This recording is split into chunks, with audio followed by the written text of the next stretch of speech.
There was something we forgot to do yesterday because there was no need. Unfortunately, there is today. Damn And it! I know, and it gets worse. Oh, To Don's chagrin, unfortunately, it will probably kick off the show. Yeah, crap! yeah, yeah, yeah, yeah, yeah, yeah. Thank Even the you, dogs Princess. aren't happy back here. Let's go. I can't do it. We'll do it live. Do it live. I'll write it and we'll do it live. Mister, will you please wake up, wake up, wake up, wake up, wake up?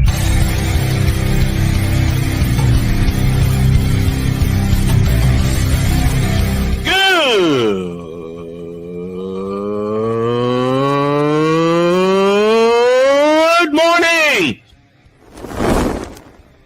Snowman here to all you Brock Purdy and San Francisco 49er haters. Shut up.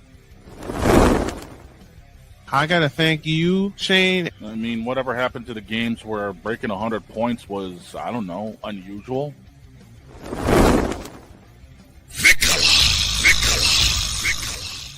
There was one word to sum up the All-Star weekend. Trays. Cause we take this job so serious. Splash Brothers, yes. Ray Allen, replace him with Steve Kerr. Reggie Miller, yeah.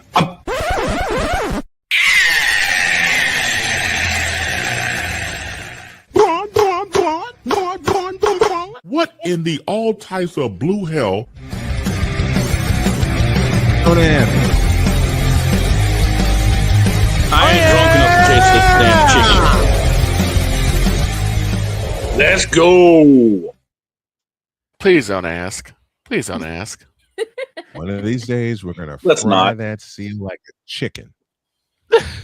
Sushi! I'll bring the spices. Good morning. Don, bring the And seaweed welcome and one and all to the tripped out Thursday edition of Snowman in the Morning. Glad to have y'all with us. No football talk until next week because next week is the Super Bowl. Where the hell has the season gone? Didn't we just start It's been this? upside down. Or It got flipped upside down early and it stayed that way. the only thing I want Upside to down, the only inside- thing I want to know is just how much of a lead I have on you guys going into the end of it. we're all like in the background. 25 Season's games. over. Season's over. We're all just It's waiting in the 25. background like, hi, Yeah, we're yeah, here listen. too. Listen, you know what Jen did? Jen did exactly what the system designed for her to do. She whipped Win. our ass. And then there's She put a Michael Schumacher-esque ass whooping on us while the rest of us were driving flipping Benettons. And I will be awaiting that belt at my 3D re-debut, Don. Pizzle says We'll Fence work games on it. should not count as wins. For Jen's rookie season, it does. Going forward, It won't. we'll see. I'll leave it there. Here's the great We'll thing. see. This is I gotta say something real quick. This is why I absolutely adore Jen. Huh? Because Jen brings up things that I am not aware of, and then they blow up right afterwards. What do you mean? When you guys brought up the CC Kingsman thing, Oh, the Kingsman. Oh, it's only going so much worse for CC. I'm like, I did not hear. I any of this wasn't even until- aware of that. Two wasn't- words that have made the situation so much worse. That is. Google Docky. Yep. Oh Lord. Google Docky! Kingsman dropped a huge Google Doc called the Yep. CC files with leaked screenshots and evidence. Oh no. God damn. You guys can hear that, huh? Yep. Yep. My next Well- 3 words are right on Cue. cue. So Cue. here, Right on okay, cue. so this is what I'm This saying. is how our football season has gone.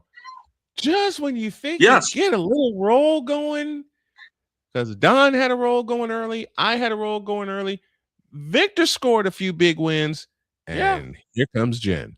I actually had a perfect Yep. game in one of the You threw 2 perfect games. and yeah, it's So did You threw it 2. still wasn't enough. Every one of us. No. Listen. Every one of us throughout the course of the season threw at least 1 perfect week. yeah, Jen just And it threw wasn't enough. but she just Jen- threw more. Jen threw Jen more. just threw 6 of them. But here's the thing. So I didn't know about the CC thing until Dietz and Jen brought it up.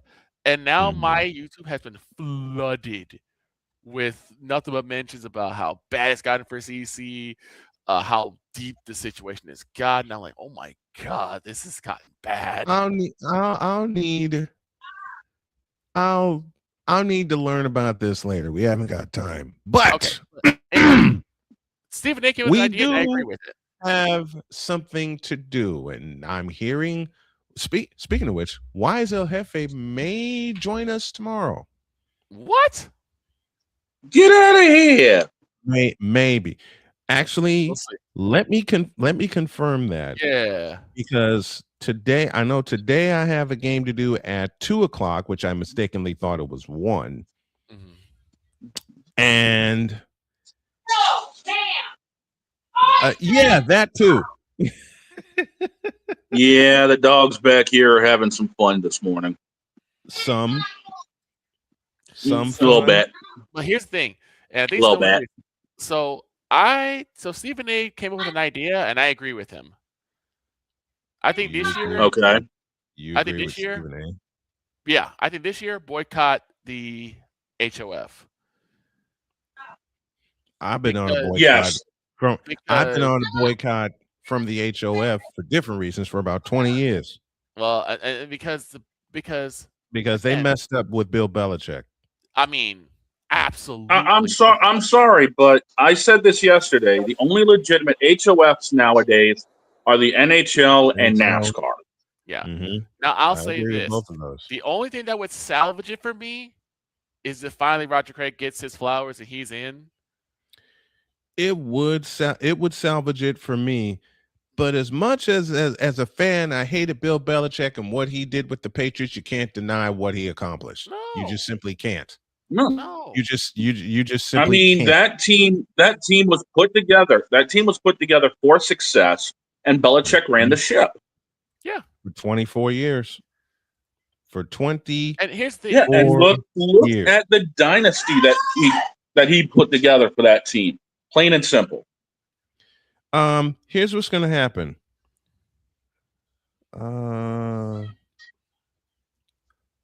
Oh my Lord.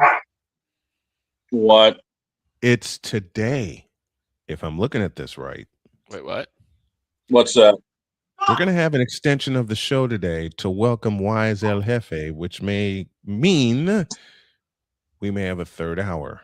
Okay, I'm down for it. I'm down for it too. I can't wait to bring Wise El Jefe back. And I have his intro. I have to make an apology for Wise too, No, you don't. Why? Why? because when he was on Shooting Lights Out, I brought up a name that absolutely should not have. Oh no. So, What did you do? What name did you drop? Mr. Witless, Bum Trash. Now you need to apologize to me. Yeah, you're right. I apologize. You need to apologize to me for that kind of bullshit. Yep, We're on radio today. we're so on radio. be We nice. gotta be careful. Yes, We gotta be nice. WQVZ joins us. WJKS joins us as well. The Empress returns, Okay. and there I is a do look on her apologize for that. face. She was getting ready to get on a roll too. Then the phone. I was so getting ready, and then my echo goes off. My mom just wanted to ask if I've had the strawberries and cream Pepsi before, and then started going into a convo about one of her ex-friends trying to reach out and get back into her good books. Now, where have I? How did Long John Baldry, the voice of Robotnik from Sonic, the Adventures of Sonic the Hedgehog, put it? Now, where have I heard that line before? Yes, I remember who voiced who because I loved Sonic. Anyway, we got a little business to handle to kick off the show, and as I said, I can hear why. Do we have to? right now? Yes. Am I Yes, getting my purple dress on already? Yes, you are. Wardrobe change. Yeah. So here's the thing. Before you do that, I was Yes, looking sir. at some of the stuff from Bill Belichick. Bill Belichick, in terms of Super Bowl wins, Super Bowl appearances, and playoff wins, Mm-hmm. he holds the top spot. Well, And yeah. yet he's not a Hall of Famer. And he's not a first ballot Hall of Famer.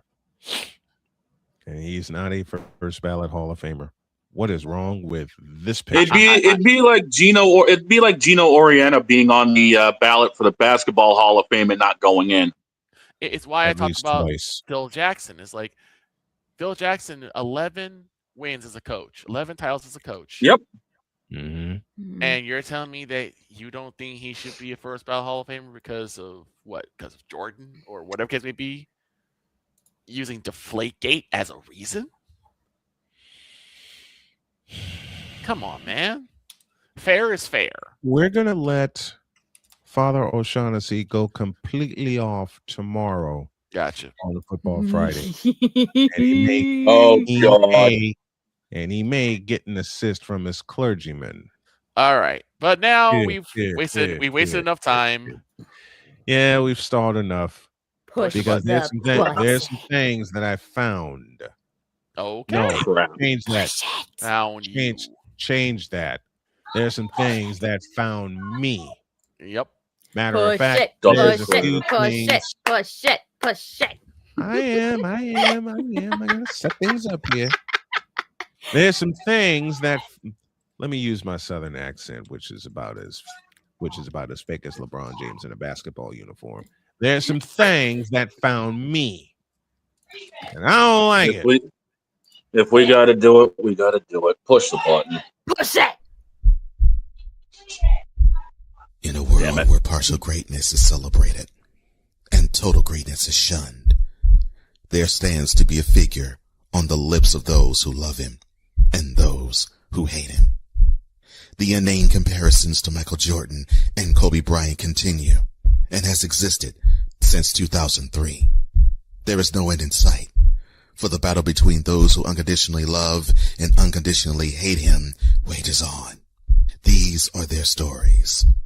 Welcome to the Bronzexual Confessions. Empress, you're gonna have to forgive me. Give me this camera. Oh, come on. Here we go. Just a moment. Let me compose myself here. Why? You're going to get mad all over again. I know that. Now give me this camera.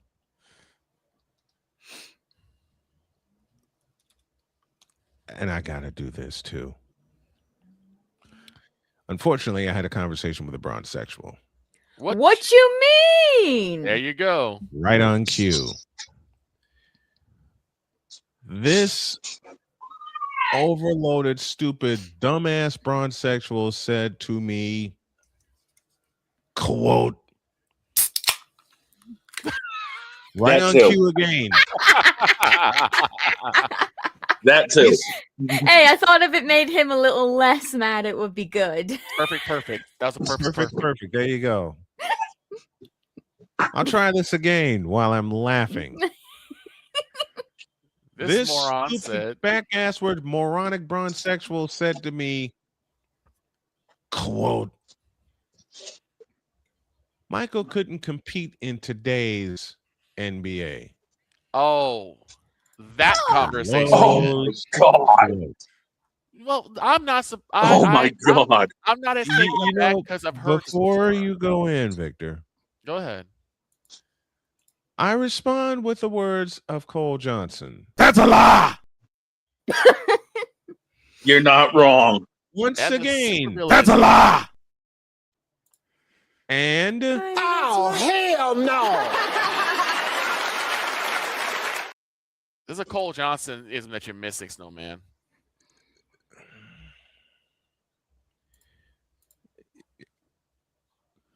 That was said to me.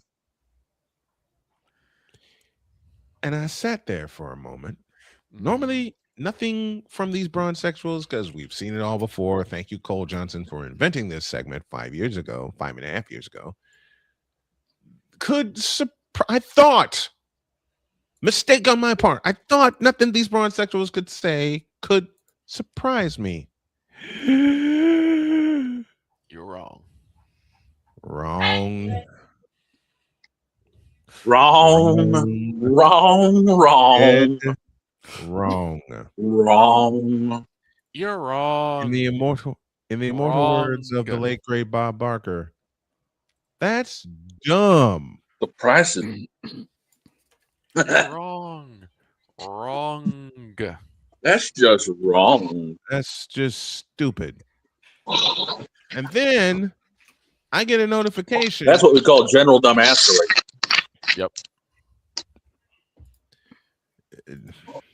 That's general admission dumbassery. Then I get this, and Ryan McCarthy said it best. With the amount of trash talk that MJ did before the game, today's players would melt into a puddle at tip-off. Give an example. The date was April 14th, 1987. Scene of the crime, Chicago Stadium.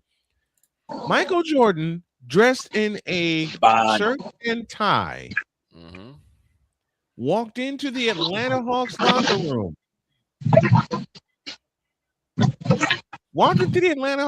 room. He walked past Dominique Wilkins.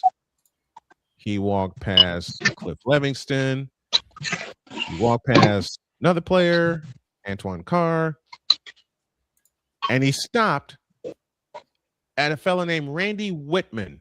Okay. His college ball at Indiana. Right. What he told him? What? Let me do this right. Let me pay some homage here. Okay. He said to Randy Whitman, we're talking about the king, said to Randy Whitman, quote, lace him up, it's going to be a long night. Close quote. Know what MJ did that game? What was it? 61 points. Oh, the 61 game. What are we talking? Trash talk? One of and two now there's times. Beats. One of two times. MJ dropped 61 that season. 2 times. Thank you. Mr. A Pizzle. Thank you, Victor. The best trash talk was when they said to Larry Bird. Who cares about Bird? We're talking about MJ right now. What he did to the foul. Oh, he can't go left. He can't go left. He can't go left. Would Bird walk into the locker room and said, I'll play the whole game left-handed, and dropped 50 on him. He dropped 49. 48. Portland Trail. And that was left-handed. All right. That was the best. That was one of two time MJ dropped 61 in a game. The other victim, the Detroit Pistons. Which leads me to another dumbass. Oh, no.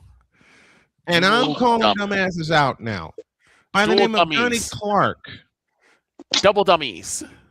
Double dummies.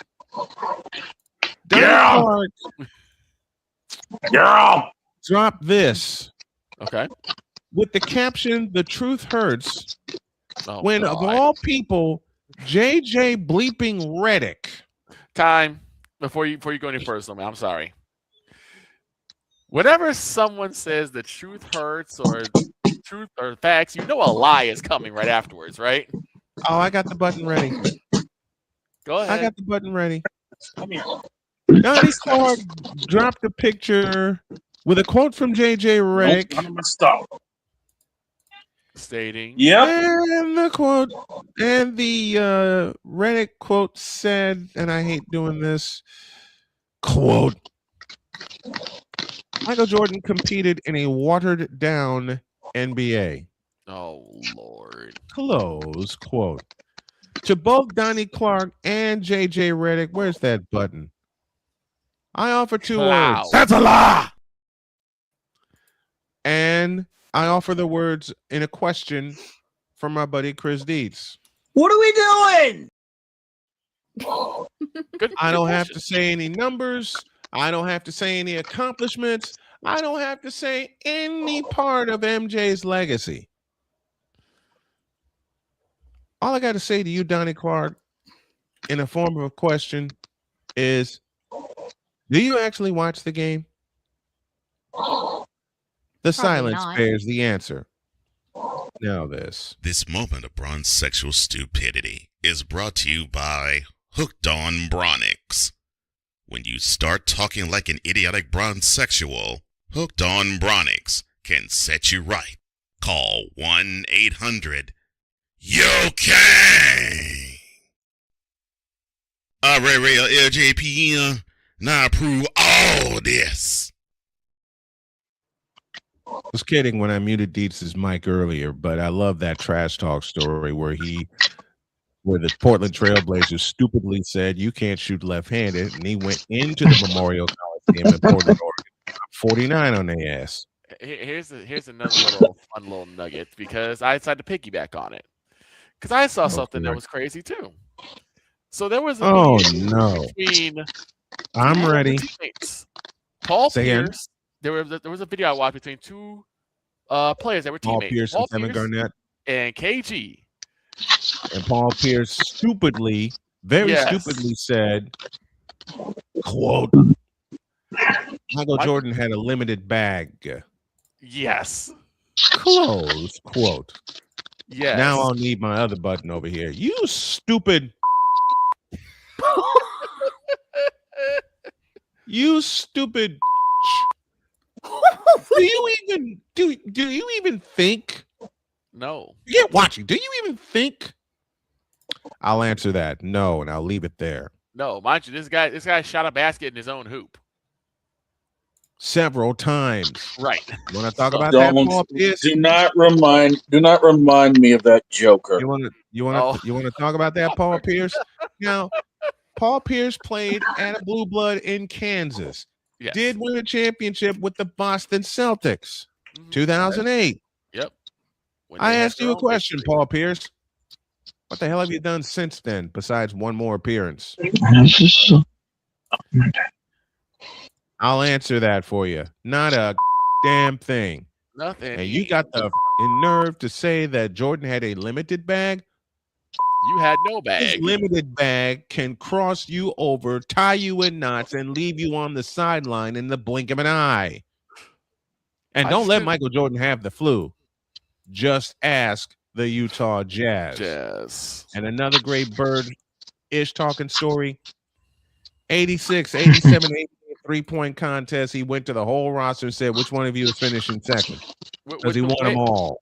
With the way that these guys are now, if they were even close to getting the trash talk that MJ or Bird or Magic was giving them back then, they'd be crying text all day long.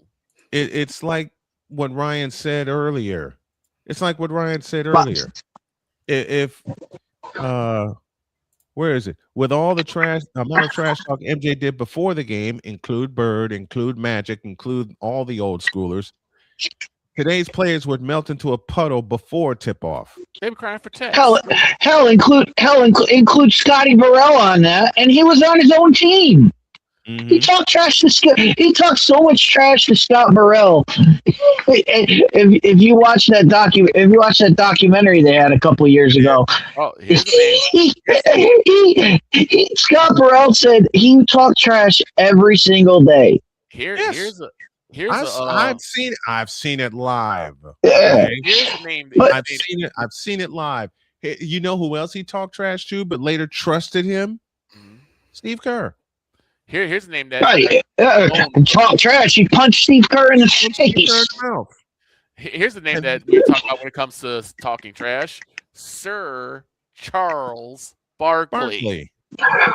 Well, hold on. The best Bird talking trash story was Jordan in the '83 Olympics. Mm-hmm. The '83 Olympic team. Jordan is on the college side. They're practicing at the Boston Garden, and the Celtics are on the other side of the gym. And the ball from the Olympic team rolls to the Celtics side of the court, and it goes to Larry Bird, and Larry Bird picks it up, and Jordan comes over to get it. Now, just as according to Bird, punk kid from the Olympic team, comes over to get it, and Bird goes to hand it to him, and instead of handing it to him, underhand rolls it to him and says, "You got to earn it." Oof. That is the level that these guys are at. They didn't even care. He was like, "Yeah, I'll roll it back to you. They held each other. I'm not handing it back to you until you. I'm not handing it back to you until you earn it." They held each other to the standard. That is best ballsy right there. And then April 20th, Yeah, it is. 1986 happened in one of the greatest playoff games I ever watched. Let me ask you. I think Jordan earned it at that point. Right. He earned it that day. Come on, who are we kidding? Go ahead, Snowman. Now give me back this camera. Let me ask you, Bronzexuals, a question. And I've asked this before, and no one has yet to give me an answer, and it's been a long time. I can't find the button I want. Does he actually, and y'all know the he I'm talking about because I refuse to mention his name, actually have the signature game? And don't tell me it was that game against the Pistons. I've seen it before. It's called MJ in 1986 in the Boston Garden. And I get criticized all the bleeping time. Matter of fact, I had a person say to me, "You need to acknowledge LeBron as the number 2 greatest player." No, I don't. No. Listen, let me put it another way. No. I will use the voice of the monster teacher with what I told him. Me acknowledge LBJ as the number 2 greatest player of all time. Now that's some bull. Hell no. Okay. You get the idea. And then I had another Bronzexual. Victor, you're gonna love this one. Oh, you're gonna love this. Victor, you especially are gonna love this one because we lived around some Bronzexuals while we lived in Gary, Indiana. Yes, we did. A fellow came up to me who heard the show and said, "I need to tell you something." Oh, dear God in heaven. What? You need to acknowledge LBJ. Give me this button. I don't need to acknowledge a damn thing. The face that he showed me was a pure shock. Like when Deeds tells somebody on Fifth Down Sports, and I've heard it and laughed my head off while I was at work. Okay. Tell me why you're wrong. Mm-hmm. There was a caller into Dietz's show. They were talking football. This guy went through a 7-minute monologue, and Dietz killed it with his famous line. Tell me why you're wrong. I never called back. I told this guy the same thing. Tell me why you're wrong. Never heard from him again. Of course not.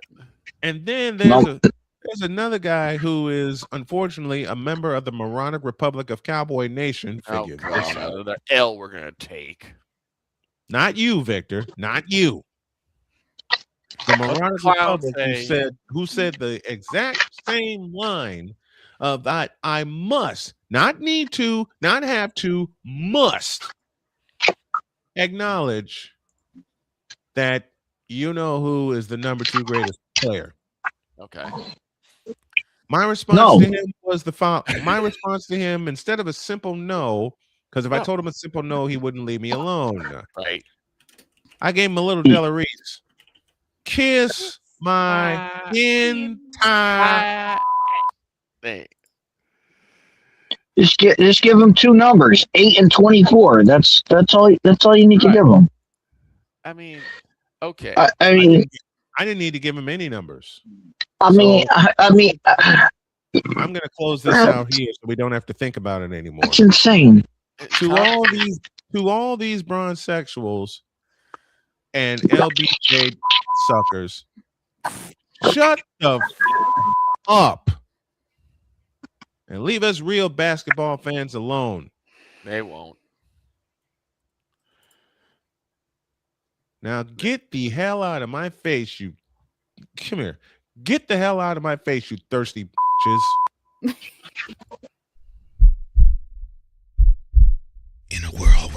logic and sense flies completely out. Because yes, LeBron, it is you. It has always been you. It always will be you forever and ever. Amen. You need to retire 10 years ago and you needed to go away 15 years ago because you ain't you won't be worth as a basketball player. You the basketball you play. You stand for. You're foolish. Your basketball game's foolish. It's full of holes and it's full of everything else you can think of. Holy! And this is going to be a short later. Holy crash out! Get out! Now get out of my face, you thirsty bitches. In a world Yep, this is a short later. flies completely out the window, while purple and yellow glasses are donned, rises a fig.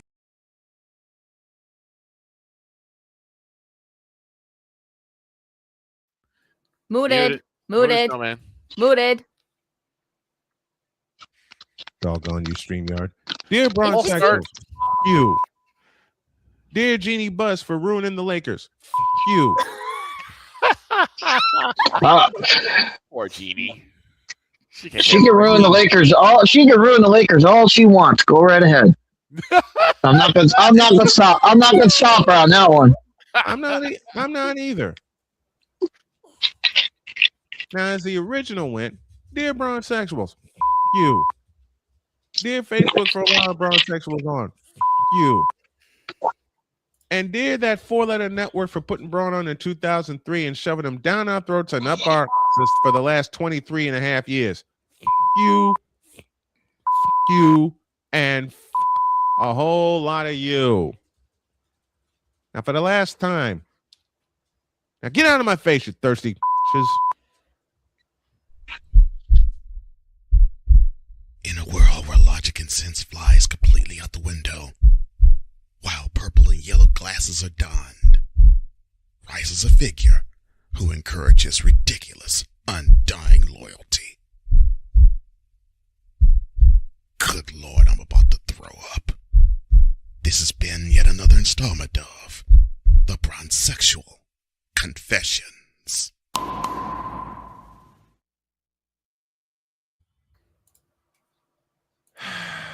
There. Now we need a break. A whole new outfit. Okay. Oh, you switched it up on us. Yeah, I saw. Mm-hmm. When we come back, where Another will MMD look, I'm guessing. Yes. Never mind. Giannis is going to go to Golden State, calling it now. I would not be surprised. Wait, what is? We'll try to tell you why after this message. Back in the deuce. Deuce.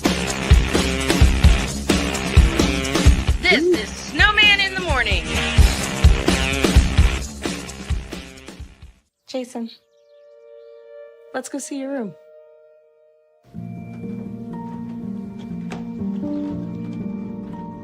What do you think? We kept it a little spare, so you can decorate it how you like.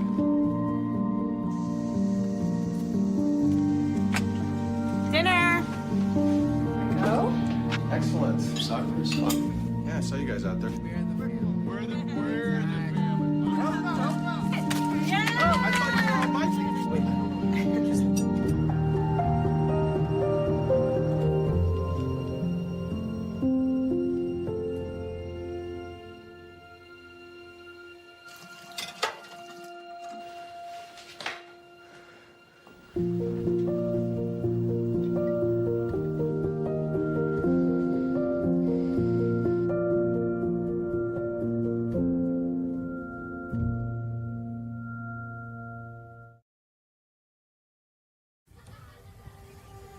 Owen, let's talk for a second. Hi, Ellen. Come on in.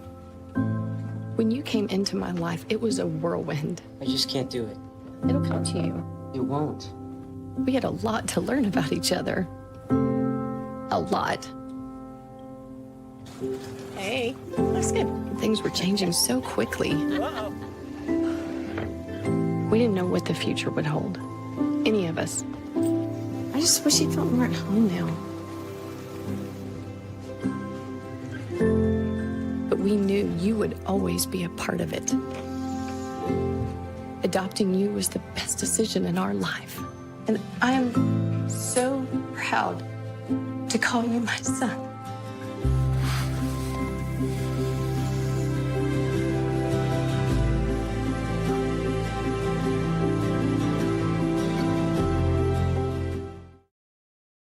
Whether it's news, the largest egg producer finds bird flu in chickens at a Texas plant, weather, devastating tornadoes rip through the heart of the United States, inspiration, a breast cancer survivor completed the journey of chemotherapy and now begins a future one of matrimony, or sports. Michael Jordan is shown on a photo with Diddy. LeBron James has a video extolling the virtues of a Diddy party. This has been yet another Beating a Dead Horse presentation. We got you covered. BS3 Network, in association with Comey Media Incorporated, proudly present The Morning Shift with Cole Johnson. Live every weekday at 8 a.m. Eastern, 7 a.m. Central.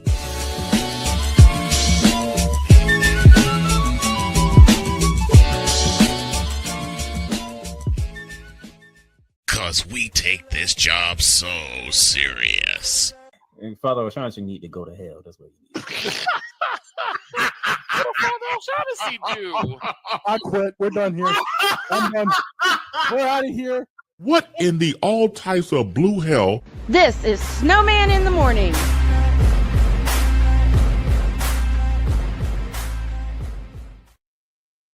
I still don't know what I did to deserve that. Deeds, I love you, but I bleeping hate you for that comment you made in the back. Sure, identify to everyone that I'm the only one in the bunch. I mean, you didn't lie. You didn't lie. Okay, you didn't lie. But I bleeping hate you for that joke. Okay. I swear I've seen her in concert, and I saw her do an outfit change in the middle of a song. I'm not even gonna ask. That's insane. That's insane. That is insane. But I still that's why that one will always, whenever somebody's talking about an outfit change, it will always she's the GOAT. She did it in the middle of a song, changed outfits. I was like, how did this happen? 18 now before the new hour, and we got a bonus coming because Wise El Jefe will join us at noon. Wow. Yep. The return of the wise. The return of the wise, absolutely. It'll happen at noon, and Jen will get an up close look of why Wise is one of our favorites to have on the show. And I got to throw him a lot of flowers today. Now, and by the way, while he's in the chat, I want to say what's up to Ryan McCarthy, who I saw yesterday. Yesterday, as I always do after the show, watching side scrollers, and who pops up? McCarthy Ryan with in the chat, and he's on the screen, and the little avatar. And I'm like, I know that name, and I look up, and it's no credentials required. Yep. So I was like, all right, here we go. I know that guy. I have a question. Go ahead, Victor. I have a question specific for Jen. Now, Jen, are you there, Jen? Let me ask you a question. Let me ask you a question. What if you knew of a particular troop of like VTubers? They're in need of a owner, of some guidance, right? Right. They have a long list of people that they could look for. Maybe someone that can like help them be their manager, stuff like that. But out of all of them, they chose Gun Run. I knew No! No! Please tell me that's not true. No, it's not true. But that's how. God. He's coming back. Thank God. No, I was gonna say he's coming back. No, I'm just saying that's how we felt when I found out that Pittsburgh picked up Mike McCarthy. The Steelers hired Pennywise as their Right. coach. Why? Just why? Now, Deeds made a request, and we got about 16 minutes before Allie comes in, so I'm going to honor it.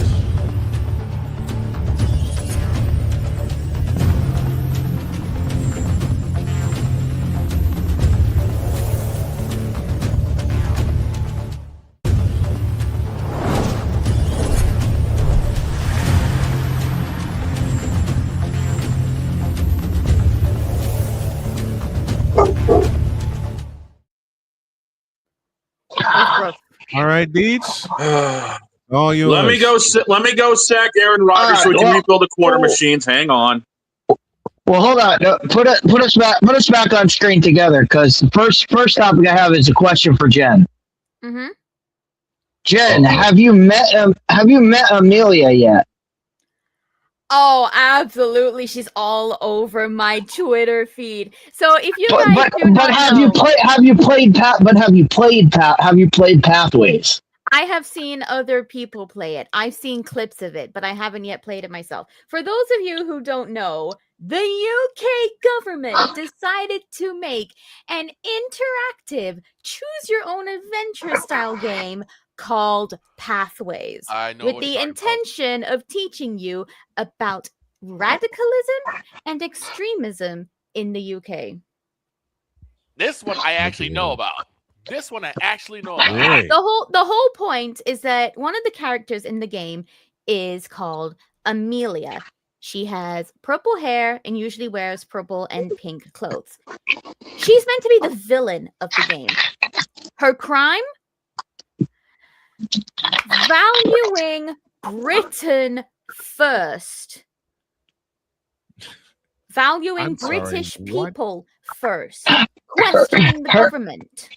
I'm sorry. Her crime is taking the lead character to a rally to support British veterans. That's her crime. That's time. What? It's basically a game that's supposed to teach you to be open-minded to people coming in from other countries and all that, and to not be how do I say this without getting in trouble with the radio stations? Just that R word we talk about a lot. Use a bleep when necessary, please. Because if it's what I think it is, I don't have my voice mod up.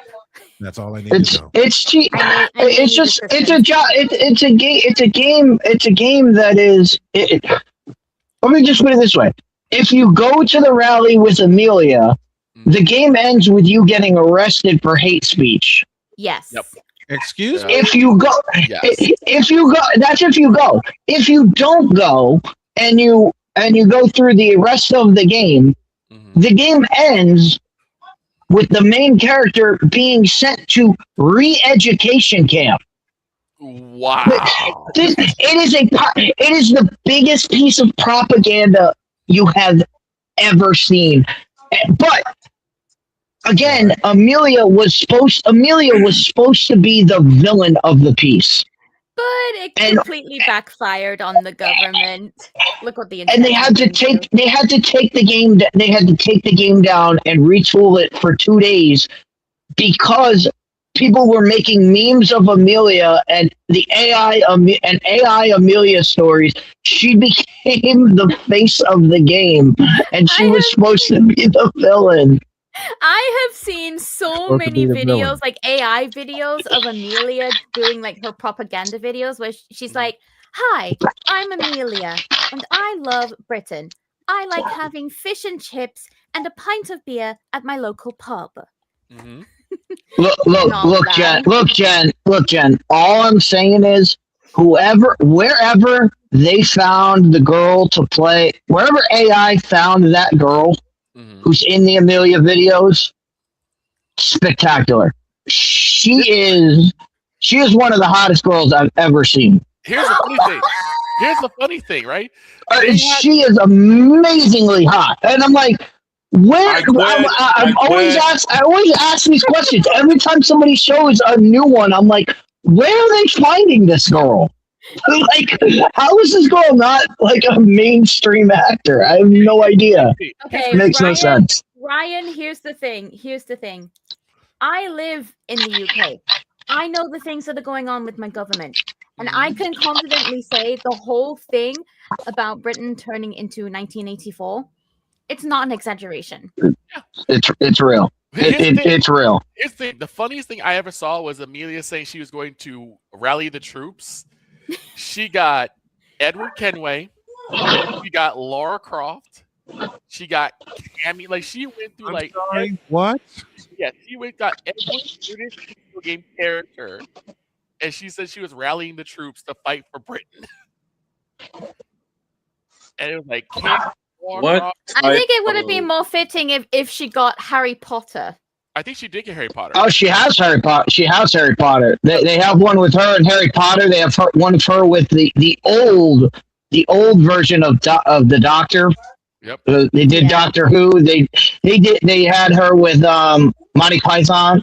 They had her with like every British talent you can think of. They have it in AI form. It is fantastic. They have just so fantastic. much with Amelia that it's just. Let's just say the government has not really. I think they've underestimated just how beloved Amelia has become.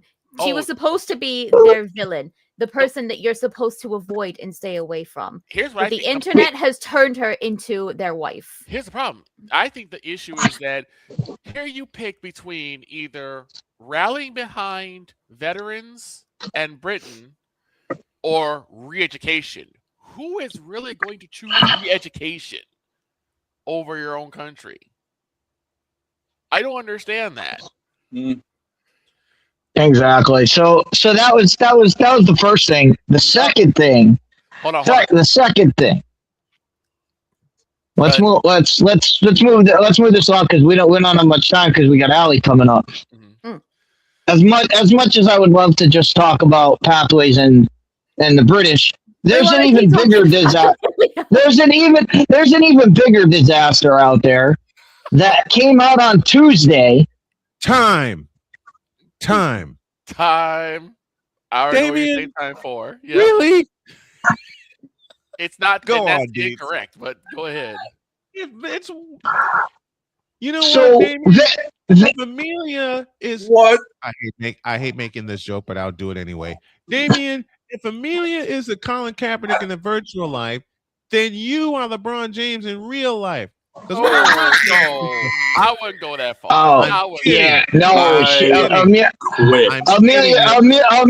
Amelia is 10 times above Colin Kaepernick in any of that. So, but anyway, Damien, just I am kidding while making that joke. Go on, Deeds. Victor, you saw the Game Awards. And of course, the Game Awards ended with a commercial for High Guard, the next big first-person shooter. That has flopped. On Tuesday, it opened to 93,000 players in game. Yep, like I said, it flopped. And that was at 2:00 in the afternoon when it launched. Massively. By 8:00 that evening, it was down to 16,000 people playing the game. And you know what that tells me is that just how bad that game was, because usually around 2:00 in the afternoon, it's like, okay, maybe people are working, people are like out, so they probably don't have time to actually sit down and play the game. But by 8:00 in the evening, everyone's pretty much home.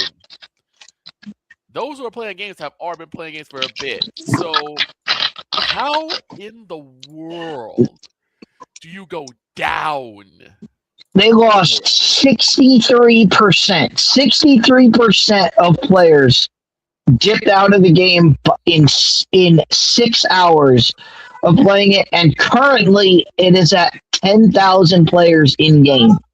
Gee, I really wish Xify was still a thing.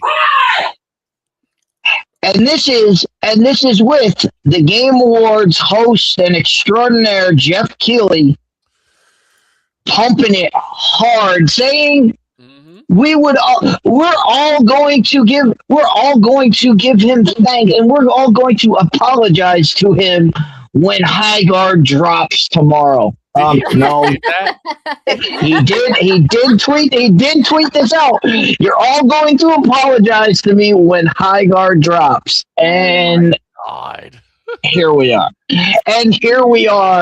And everyone that has played it, everyone I've seen play it, everyone that has played it has said this game is garbage. But even worse than the game itself and the drop off in players is the media and the journalists shilling for this game. Yeah, I saw. And calling out one of my favorites, Vera Dark. Everyone needs to just stop listening to slop tubers. Like Vera, who played the game for 7 hours on her stream, right, and then commented on it. And if you want to match up her comments, if you want to match up her commentary, you can go back and watch her playthrough and see exactly where her commentary comes from. Because she played the game. She played the game, and she showed you that she played the game. I got one for you better, Deets. So have you heard about 1348? No. So there are two medieval games. One is called... Oh, yes. Yeah, I know the story you're talking about now. Yes. 1348. Now, Jen, there are two night games coming out. One is called 1348. The other is called Knight's Path.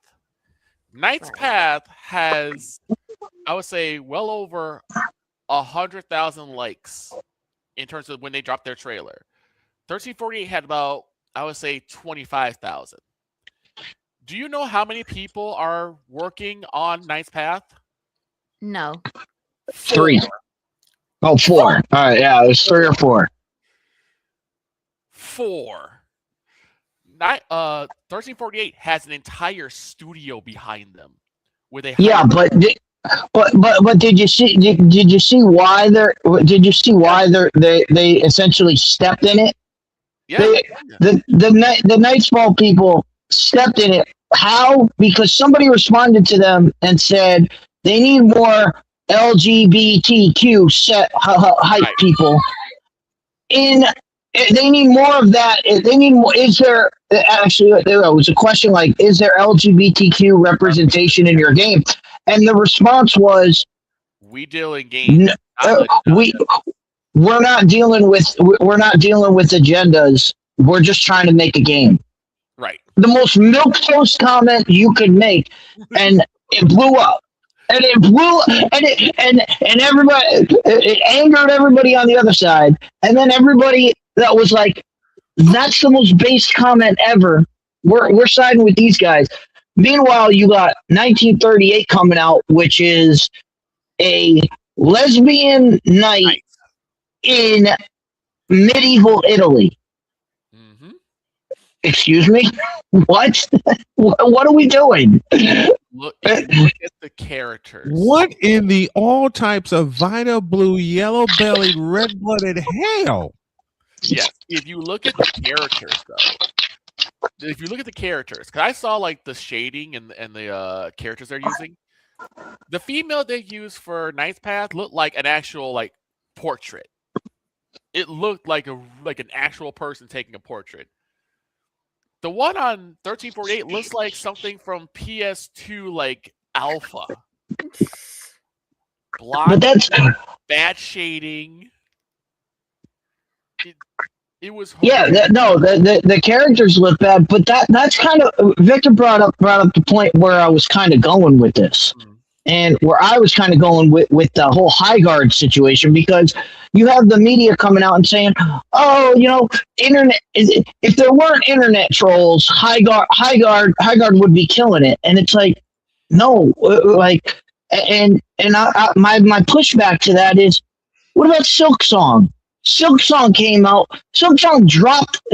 Silk Song got yelled at by the same journalists because Silk Song dropped in like a day and a half. There was no marketing to it. They just dropped the game and they were like, "Here you go," and everybody played it online and loved the game, and it went gangbusters.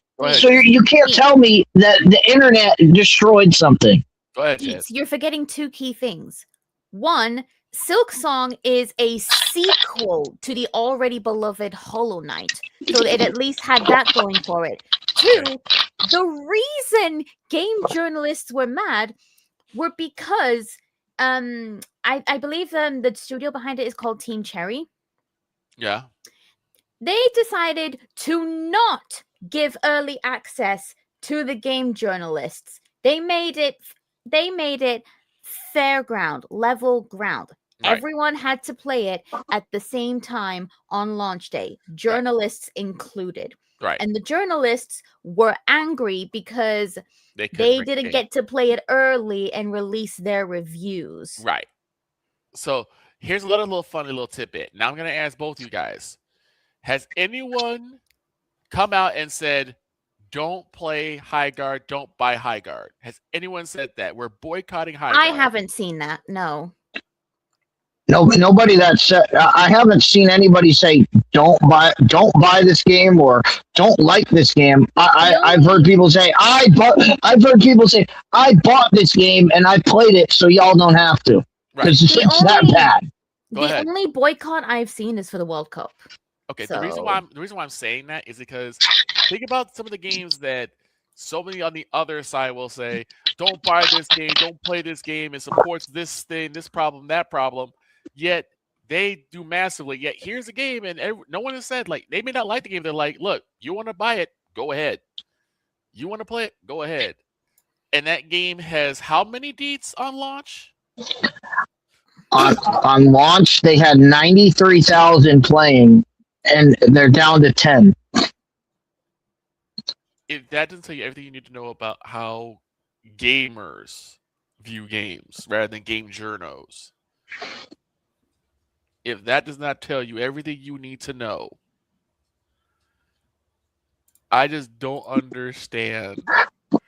Because I saw High Guard, I'm like, oh no. But again, because it goes back to the whole, and excuse me, it goes back to the whole. It goes back to the whole thing of.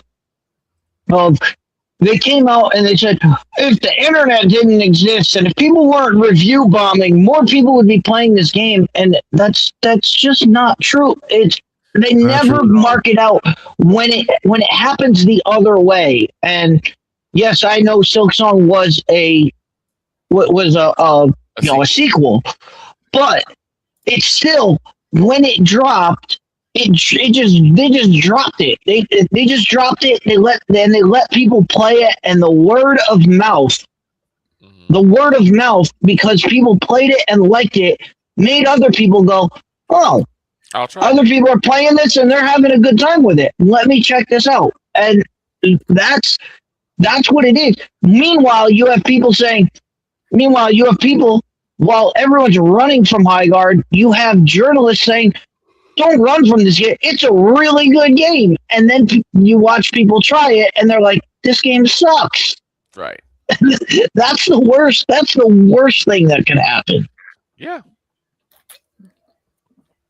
But just those things were hilarious to me because I was like, no one had to try and sabotage this game's release, and they flopped. Everybody do though. They got the prop of all props. They got the final image of the Game Award. They got the final image of the Game Awards. And to come out and do this. Well, people realized what they were getting. They were like, "Nope, not for me." Not for me. Now, what's your question, John?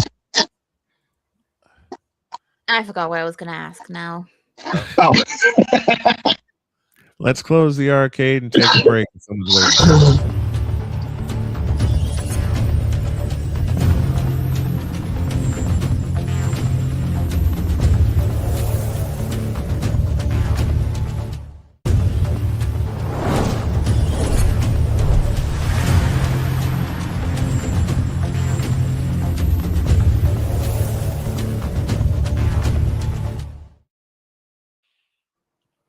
As a joke only, this is why my video game knowledge went up, down, left, right, shoot, and it stayed there.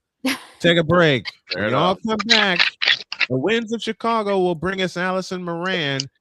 And the first question is going to be, as Deej pours himself a drink to get ready for Allie, Dr. Pepper. Did anybody stop the Yukon Lady Huskies? I'll answer that for you. No. No. Second hour, Snowman in the morning after this.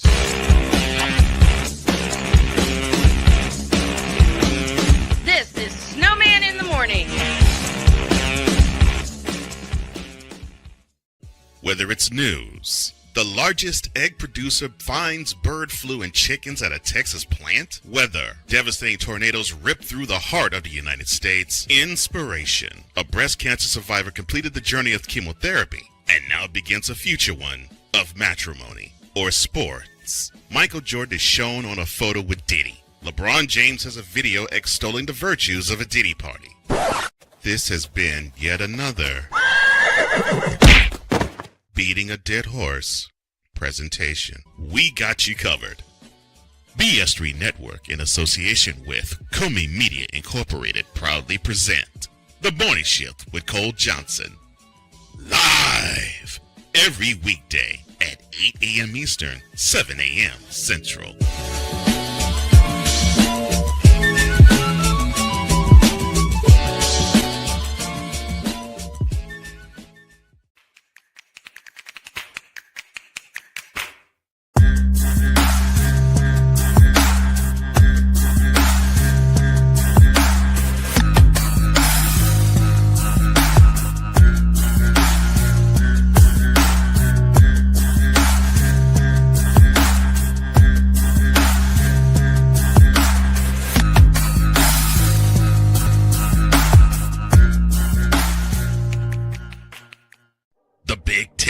You can say you're not impressed. You can say you're not happy. You can say all these things, but no, whatever the case may be, the Buckeyes are on top of the football world. And it's just where it is. The SEC. And what does Georgia do? Well, as a team that has a championship pedigree would do, they came out full guns blazing, just like a tested SEC team would do. And Big 12. That team right there that is ranked 15 that put up 45 points. Yes, sir. They were picked dead last at the beginning of the season. The ACC. Start with the biggest name first. Chapel Bill now. It's no longer called Chapel Hill. It's called Chapel Bill because Bill Belichick is now the head coach of the North Carolina Tar Heels. The CLP rankings, do away with that. Right. Do away with it. Bring down the gridiron on the Playmakers Blog Network YouTube channel and where you can find podcasts. Because we take this job so serious. Nacho fry. Would you like a nacho fry?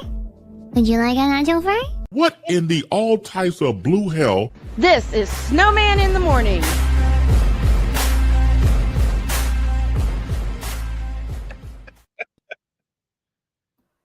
Nacho fry. Would you Yesterday, like a nacho fry? I had some nacho fries yesterday. I cannot first wait thing to get I my thought- hands on some. I cannot wait to get my hands on some cheesy chips in South Korea. The first thing I thought of was that bumper when I had my nacho fries yesterday. Not so All far. right, we owe you an ID. We owe you a set of IDs for everyone listening in the region, across the nation, and around the world. This is Snowman in the Morning. You're listening to WJKS-DB. You're listening to WHDR-DB. You're listening to WBWS-DB. It's the Worldwide Sports Radio Network. You're listening to WQVZ, 1700 AM Mission Radio. Chapel Bill now. You like that? You like that? And Jen's reaction tells the Really? You like that? You like that?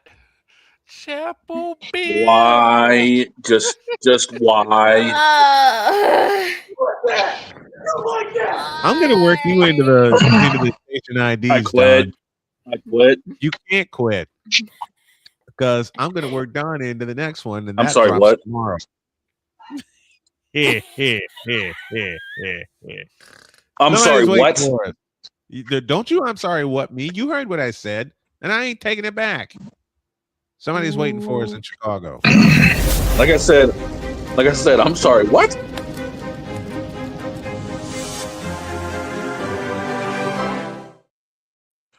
The magical, extremely cold winds of the windy city of Chicago. Yes. Brings us Mike Drop Moran. That's me.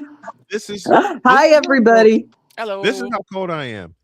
My wife gave me this lovely electric blanket as a Christmas present, which comes in handy because me and Blood Thinners are trying to get along, and it's bleeping cold. So I'm putting this on. Allie, how are you, my dear? Great to have you again.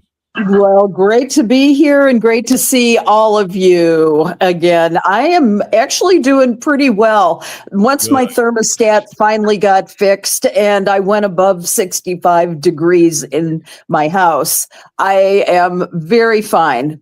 Good. And I have a really tall and beefy boyfriend, so I get to snuggle. There you go. Yeah. Allie, speaking of the cold. Yeah. While I was digging out of a foot of snow on Sunday, all I have to ask, what the hell happened in South Carolina? They took their eye off the ball, baby. South Carolina did. The undefeated Vanderbilt. Yeah, they are. Is no longer the undefeated Vanderbilt. That's what I was referring to. Yeah. And I think it's with Vandy. I mean, they've had a dream season. They have just had a dream season. And I think they should have been grateful that they made it last this long because nobody saw Vandy coming this season. You also need to be grateful that South Carolina didn't hang 120 on them. Instead of just 103 that they got put on them. When they Vandy came out and just couldn't match South Carolina, and actually South Carolina in a down year was still. I mean, it. Let's face it, Dietz. It wasn't. What was that? Did you? Sorry, he did it again. Boy, I would have. It's what happens when I'm drinking so much. I'm drinking so much soda so I can stay awake. You gotta drink coffee. Coffee does not make you burp. So I can't. I'm not. I physically cannot drink coffee. Oh, I'm sorry. I'm sorry. When I was 2 years old, I was sitting on my grandmother's lap, and she put her coffee down. Mm-hmm. And me being a rambunctious 2-year-old, decided to grab her cup of coffee and not sip it, down the whole thing. Oh my God!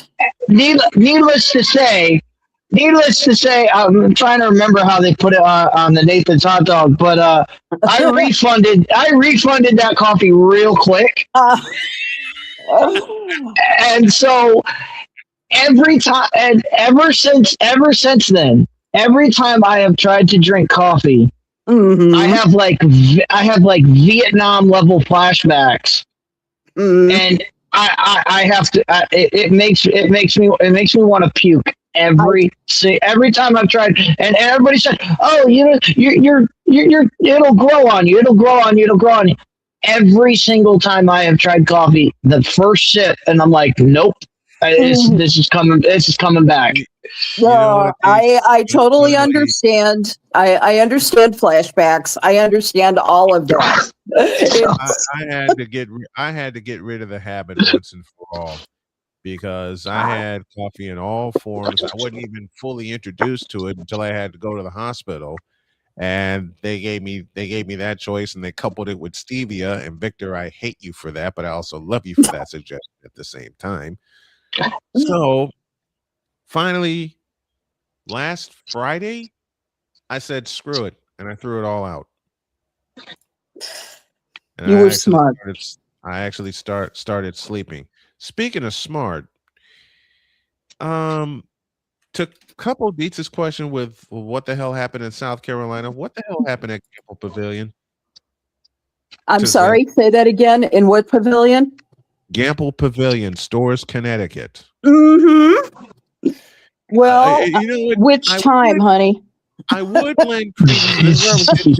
I would lend credence to Dietz's argument and say Dietz is very smart in saying, women's basketball wouldn't be fun to watch if there's one team beating the hell out of everybody. This is where I have to pick on Dietz and say, yeah, it is, because I love the UConn Huskies, and I love the fact that they are becoming the dynastic UConn Huskies again. And what's our saying? To be the champs, you have to unseat the champs. Yeah. And after a long time of UConn not being able to compete for championships, they would get so far, then they get eliminated they eliminated before they get in the Final Four, or they would get eliminated before the championship game. Notre Dame, thank you very much, a few years ago. Gino Auriemma got mad. Mm-hmm. Gino, I mean, the only time that they have even been close to losing a game is against Michigan this year. And 72-69 loss on November 21st. And the Wolverines had a big rally in the second half that just fell short. Now, that is the most that any team has scored against the Huskies in 2025-2026. Let me say this. They're playing the Lady Vols on Sunday. But I have that game.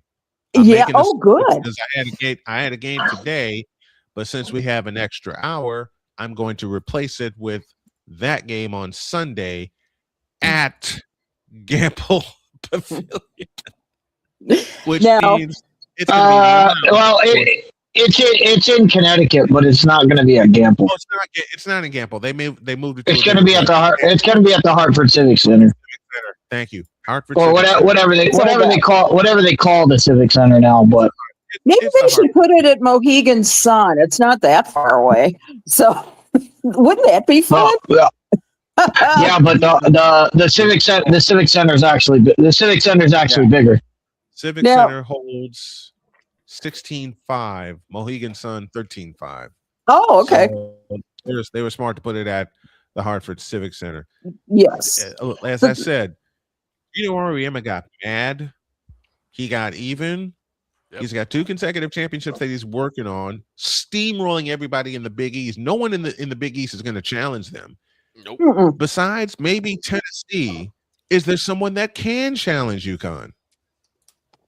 Well, I don't think so. I think that Tennessee is going to give it its best, but they are 14-3 in the SEC. So I just don't think that they have what they can do. I don't see that unless. And I'll tell you this about Gino Auriemma. Forever and ever, he is the last person to believe that his team can win every game. And the thing is, if you get complacent, that's when you start losing your games. And so he will whip them into a frenzy before game time. And I've seen him do that. God knows how many times in the days of his rivalry with DePaul. In the days, DePaul produced some great rivalries, especially when they played in Chicago. They were fabulous. And the thing is that this has ever been if anyone has ever experienced a game at McGrath Arena when UConn came to town, and I've experienced 3 of them. That joint will blow you. You would think a 3,500 seat arena would sound like the United Center. That's just how loud McGrath Arena got.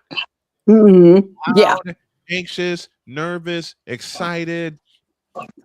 That's the kind of rivalry they had with DePaul, with who was coached by Doug Bruno for the longest time. God bless you. Hey, and Allie, you mentioned earlier in the segment. You mentioned nobody saw this coming from Vanderbilt. Yeah. Whose head coach is Shea Ralph. Right. Former UConn graduate Shea Ralph. Where'd she get her coaching style from? Wait a minute. Wait a minute. Could have been, right? You're absolutely right. Who would have thought it, right? Yeah, really. Well, there is absolutely nothing wrong with patterning your coaching style after the great Gino Auriemma, right? And so I think that's part of the reason why they have had such a wonderful season. They have simply never been in this position. They are number 7 this week at 20-21-1, I believe, something like that. And they're up against Florida on February 1st. Now, to get through the SEC, they were not going to come unscathed. Right. I mean, you got Tennessee in there, you've got you got a little competition, but I think this matchup, and I need to say this matchup on Sunday with UConn harkens back to the days of Gino Auriemma and the late great Pat Summitt, and the coaches. While they had a professional courtesy, they trash talked themselves throughout, and it was so delicious to watch that. It was one of the best and most fun times of the year. That was when UConn ruled, and there weren't that many contenders the way there are now. I still remember that from the early aughts and going onwards to Pat's very untimely death. It was one of my favorite matchups of the entire year. Now we can look forward to maybe another rivalry. I think it'll be a hell of a lot more civil. But I could just imagine you guys know this because you guys have covered basketball games. Could you imagine sitting at that table trying to focus on the game, and you got Pat Summit on one side screaming her head off, and you got Gino on the other side of the table screaming his head off. I could not imagine trying to pay attention to the game. Like, you know, one guy screaming at his team, the other team screaming at them, she's screaming at her team, and they're all screaming. And you're just like, what am I doing? How am I playing this? How do I do this? Yeah. You know what I have to do? I would have to put a microphone. If I was doing a play-by-play for that game, I would have to put a microphone on both benches. Oh no, you'd get like 5 words out of the whole speech because every other word would be bleeped out. Every other word would just be bleep. And it would be an extended bleep too. I have on my soundboard. 23 after the hour, Allison Moran is here with us as she is every week, and Allie put a note in here and said, "Look, Snowman, we never do the women's top 25. We need to do that today. I will honor that. And let's start at the bottom here. We'll go from bottom to top. So women's top 25, and number 25, we start with Georgia. Georgia. Well, one set of Bulldogs are out of range, and I say that Georgia's an emerging team this year. It's we also haven't talked about them much in the previous years. And what's that? I keep hearing noises. He's moving. It's called. Oh, that's me. Sorry, my headset. Yeah, adjusting a headset that I've had to do quite a few times. Gotcha. It's just distracting to some degree. It's one thing I love about this season in the NCAA women's is that you see a lot of new contenders. You see much more drama, which is going to bode well for all professional teams in the future. I am excited, really excited to because now you're seeing teams like the Ole Miss Rebels at number 16. You know, I have never talked about Ole Miss in the entire 20-some years that I have been involved in college basketball. I've talked consistently about South Carolina, UConn, Tennessee. Let's see, who else? Consistent lately, Texas. Yeah, Texas, number 4 this week, and it's exciting. And the thing is that they did have back-to-back losses, though. Their first losses of the season to LSU and to South Carolina on January 11th and January 15th. However, they have emerged, and they haven't been that way since about the middle of the aughts. In 2000s when Gail Gerstenkers had the team. So this is great. I have concerns about the LSU Tigers at number 5. They are not as dominant as they were. They had an 0-2 SEC start, and in the middle of let's see. Then they won 5 in a row after starting this season. That included blowouts, though, last week, I should say, against Texas A&M and Florida. And Florida. What's that? They blew out Florida. 89-60.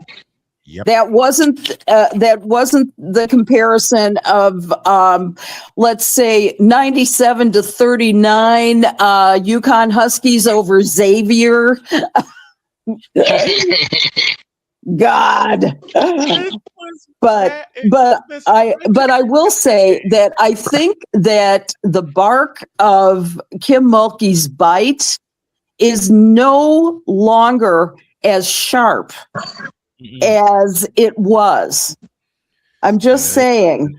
Malaysia Fulwiley tied a season high against the Aggies. And I think, though, that this year there's been some pushback. And that's where I think there's been a problem with the way Kim Mulkey has done stuff. However, right now they look like they're back on track. Who is the surprise for you in the top 25 so far? Because I got a couple of them. And one of them is near the top, though they're led by one of the best players in the game. And that's UCLA at number 2, led by Lauren Betts. Goodness. Yeah, let's talk. It's UCLA. My God. I'll tell you, I don't know where their recruiting has been all these years, but over the last 2 or 3 seasons, I've seen such an amazing turnaround with them. The Bruins, like, for example, they steamrolled Purdue 96-48, and Northwestern. I hate to even say this because it's so humiliating for Northwestern. 80-46. It's I mean, they just rolled through Champaign and beat Illinois. Yeah. And part of the reason this year, Gabriella Jaquez or Jaquez, I'm not sure what, she's led the Bruins in scoring in the past 3 games, combined 44 points against the Boilermakers and the Wildcats, and they've dominated all Big Ten play.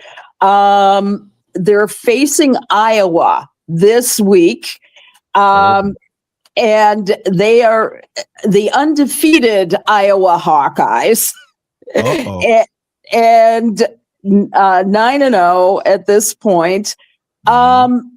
This will be their big test to see if they can continue on their great streak, or are the Iowa Hawkeyes, who actually have been number 8. Anything is possible. And interestingly enough, today they're playing USC.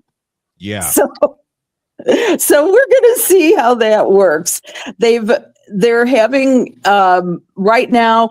The big question is going to be, how are they going to do without Taylor McCabe?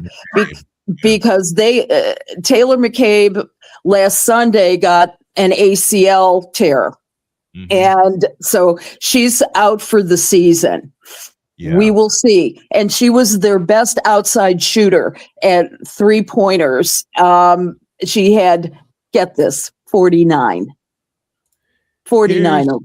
Here's a UCLA player that's very, very underrated because of the stardom of Lauren Betts. That is Angela Duga-Leach. Yeah, you're right.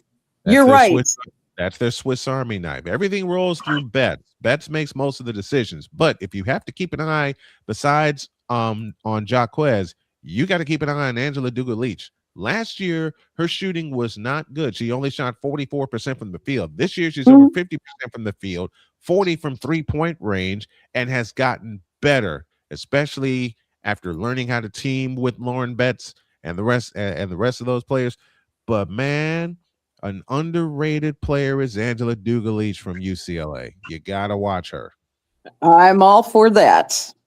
Definitely. Oh, yeah. Allie, yeah. Allie, you know, in college football, everybody always talks about, it's the SEC and the Big Ten.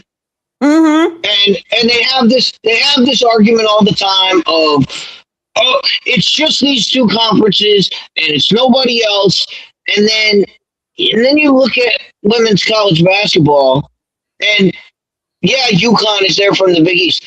The rest of the top 20 is basically the SEC and the Big Ten, and nobody cares because we know that there's conference tournaments coming. Is it just because there's conference tournaments coming up, or nobody cares that it's just these two conferences?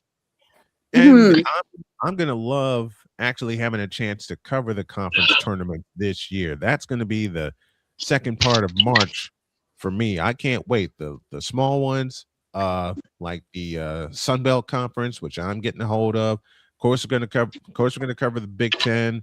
There's a couple of other conferences that we have on the docket.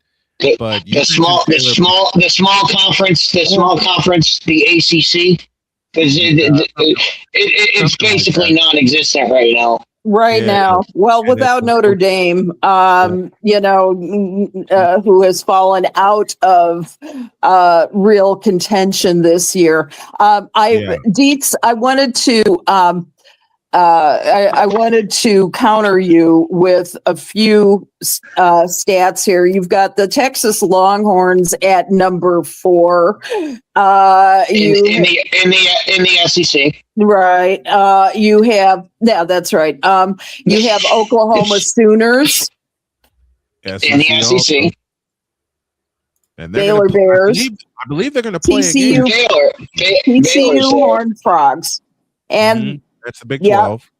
Yep. And so you've got a few from the other conferences. I just don't want to say that it's only the SEC and the Big Ten, because not everybody is at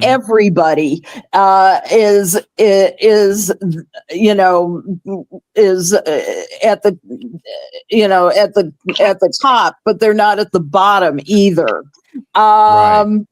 And the biggest surprise for me that has dropped. The biggest surprise for me that has dropped out of the top 25 ever having such a sizzling start is Iowa State. Yeah. Well, Audie Crooks can't do it all.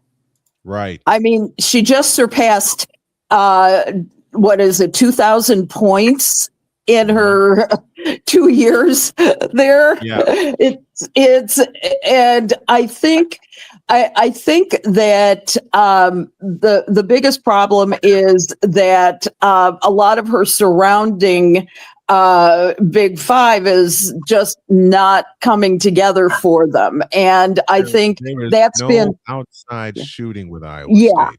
There's no outside presence, and unlike last year, there's no outside fear. For Iowa State, everything's going through Crooks, and now they figured that out, and they essentially played themselves out of the top 25. Yeah, which is sad. Well, that's what made Snowman's favorite. That's what made Caitlin Clark so astonishing at Iowa, is that Iowa was just basically Caitlin Clark. And she was carrying, and it's like what's happening with Iowa State now. The girl, she was carrying the team, but when she has an off night, there's nobody else there to pick her up. Exactly. That's what made Caitlin Clark. She just never had an off night, and she was just killing it. And then she ran into LSU, who had all these juggernauts, and had to take them on by herself. And that's what made everybody go, holy cow, Caitlin Clark can do this. Like, the Iowa State girl, she can drop 50 on a game. But then if she has a night where she drops 20, there's nobody there to pick that other 30 up. Right. Iowa, there's a player that can pick that up that played along with Caitlin Clark. That's their big, Hannah Stuelke. Yeah. Hannah Stuelke is a double-double machine. Indeed, you bring up a great point. With Caitlin Clark carrying the Iowa Hawkeyes for 2 years, you just saw the emergence of Hannah Stuelke. You just saw the emergence of Kate Martin. They just started to emerge when Caitlin Clark was already in the other stratosphere. Now, with them being undefeated going into Sunday's game with UCLA, and that's the second game of our doubleheader. We're going to see how Iowa can play up with Dugalich, with Lauren Betts, with Jaquez, and these thoroughbreds that can run.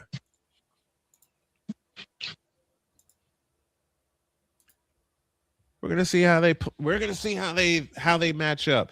You mentioned TCU, they're still in the top 25. Yeah, they're number 13 this week. And TCU Baylor Big 12 championship preview, maybe.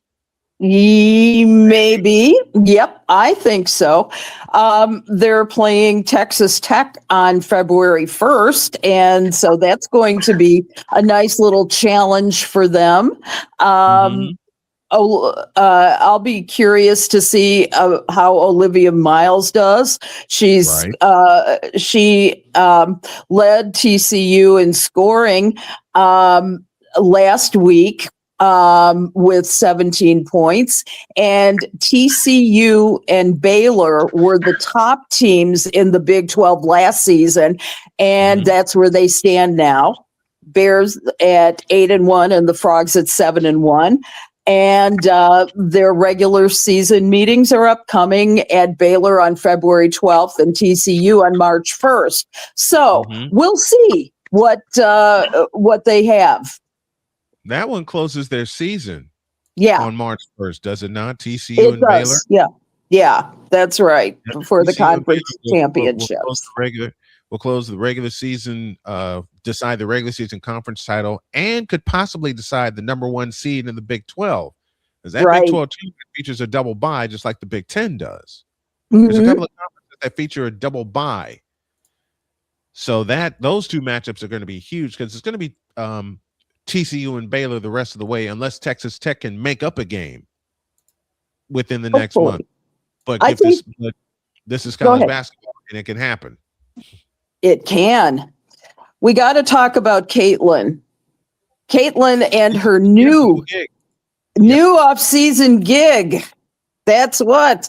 She's joining NBC Sports as a special contributor for the debut of Basketball Night in America.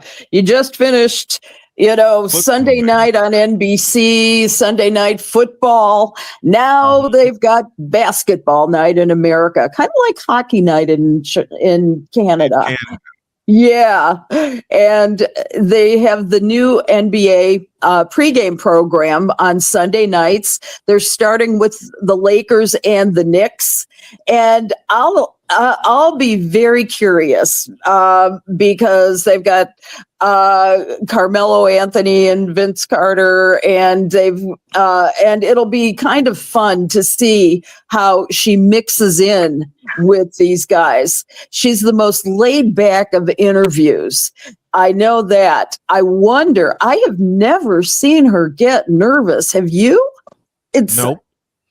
It's Greg and I were watching. Everybody gets nervous for her.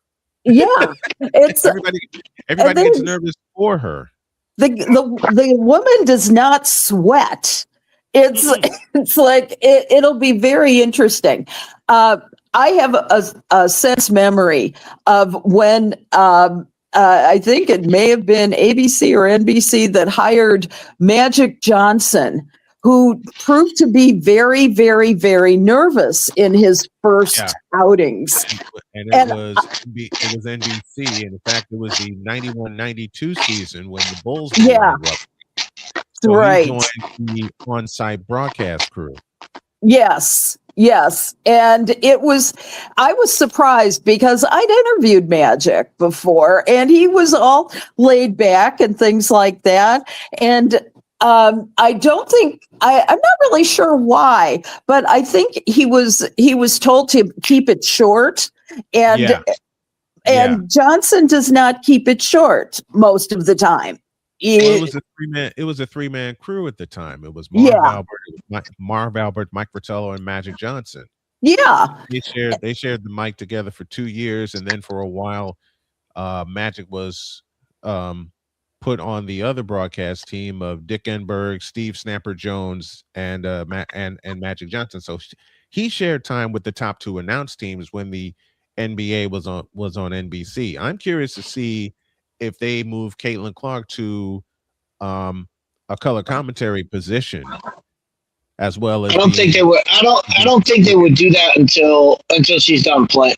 Until she's done playing, I think while she's still playing, I think she has to be in the studio, and that way once she's not playing, then she can kind of work her craft. But what'll be interesting about that whole crew will be watching Maria Taylor try to point guard with Carmelo, Vince, and trying to get Caitlin. Like, she's gonna have to. Maria Taylor's gonna have to steer that ship to get Caitlin in. She's gonna have to throw her the ball a couple times to get her going. And it's gonna have to be a bullet. You're right. She ain't gonna be able to get a word in on those guys. They just go. They just go, and they just don't stop. And that scares me, especially given her plethora of knowledge of basketball. They're going to try to freeze her out, and I don't want them to.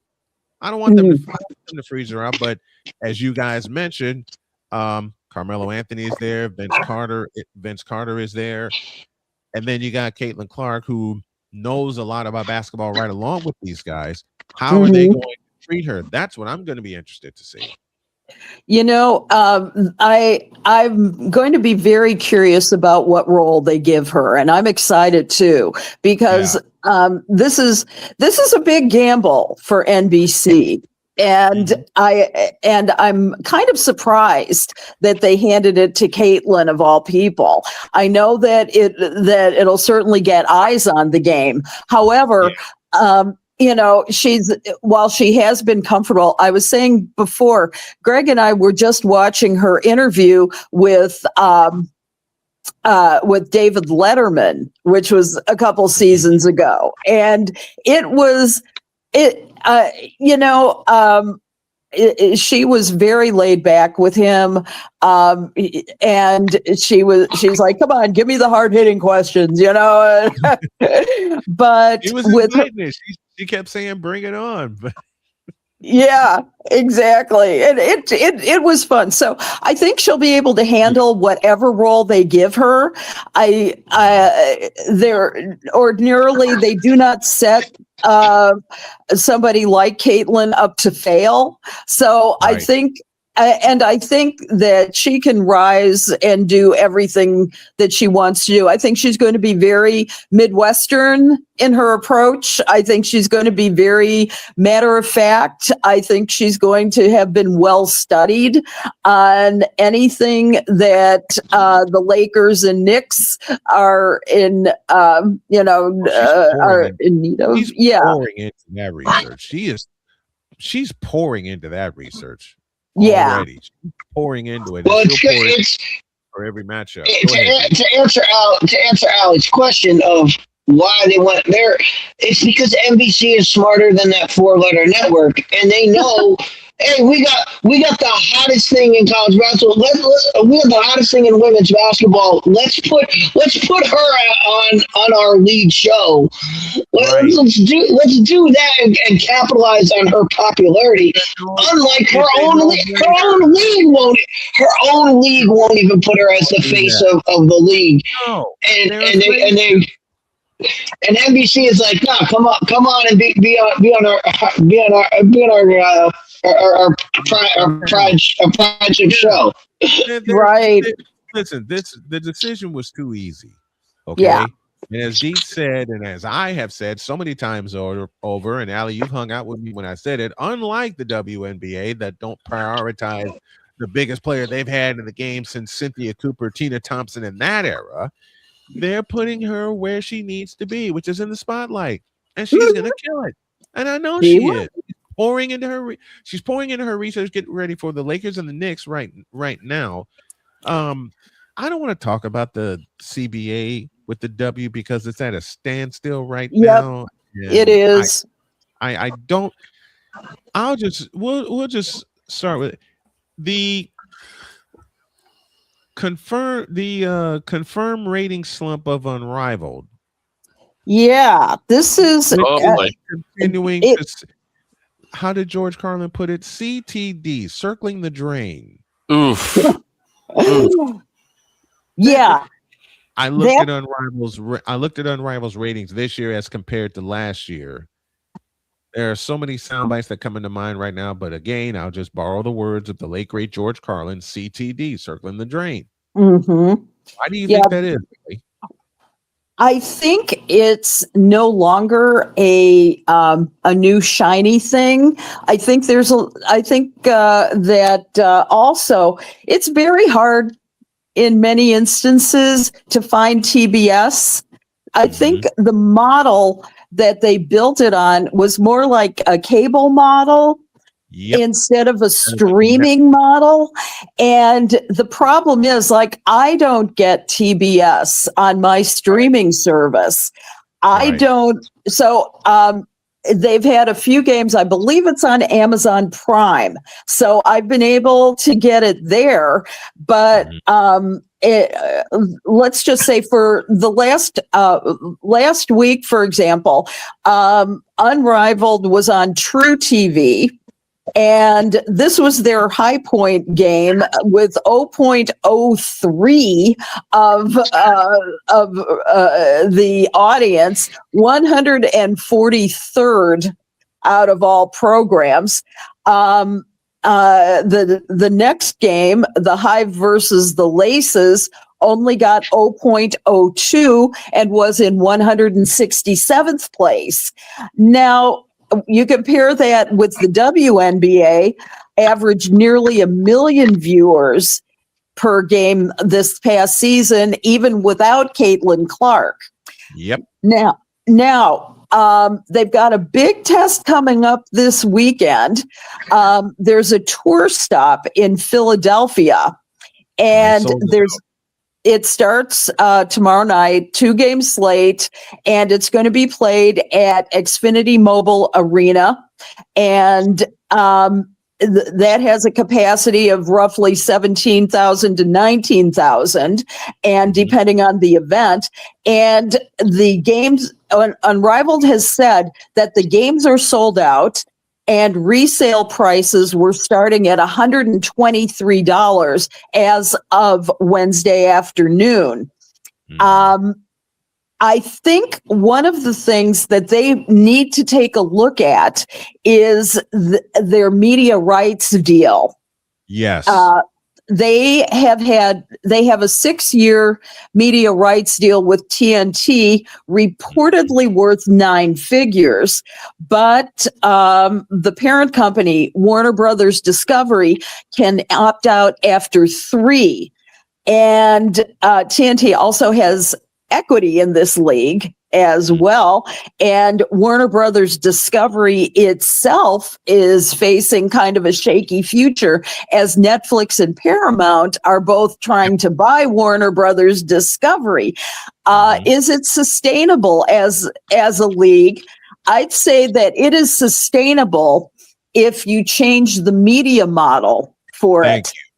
Thank you. Because what the 4-letter network does for the W, just to give them a little bit of an appease, 3 letters, ABC. Yes.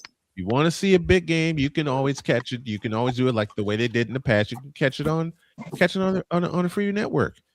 Right. Everything. So the games will be on HBO Max. Basically. If you're looking for the streaming element, because it's TBS, True TV, and TNT. Right. Those are through HBO Max. Yes. And Allie said something just a moment ago that really should hit home and cause them to relook at their options. You make it a streaming option and make it available for everybody, they'll pick it up in a heartbeat, even if they only tune in for a couple of minutes. Even if they only tune in for a couple of minutes, you got those eyes. But no, they want to put it on a traditionally structured cable model. And as Allie mentioned, she doesn't get TBS. What do you do with the fans that want to look at it and they can't get it? Mm-hmm. Right. And occasionally you can get it through HBO Max. Thank you for saying that, Dietz. It's just those games are also not as consistent. And there is a lot of competition. Also, not everybody has HBO Max. And not every number with HBO Max, as you mentioned last week, Allie, is counted toward the official viewership. Yeah, exactly. Which is contributing to this slump. Not all the eyes from HBO Max are counted because they are not counting them. They're Yes. only leaving Because they don't count because that's not how streaming services are counted. Streaming services are counted by minutes watched. They're not so they don't know about the eyeballs and all that.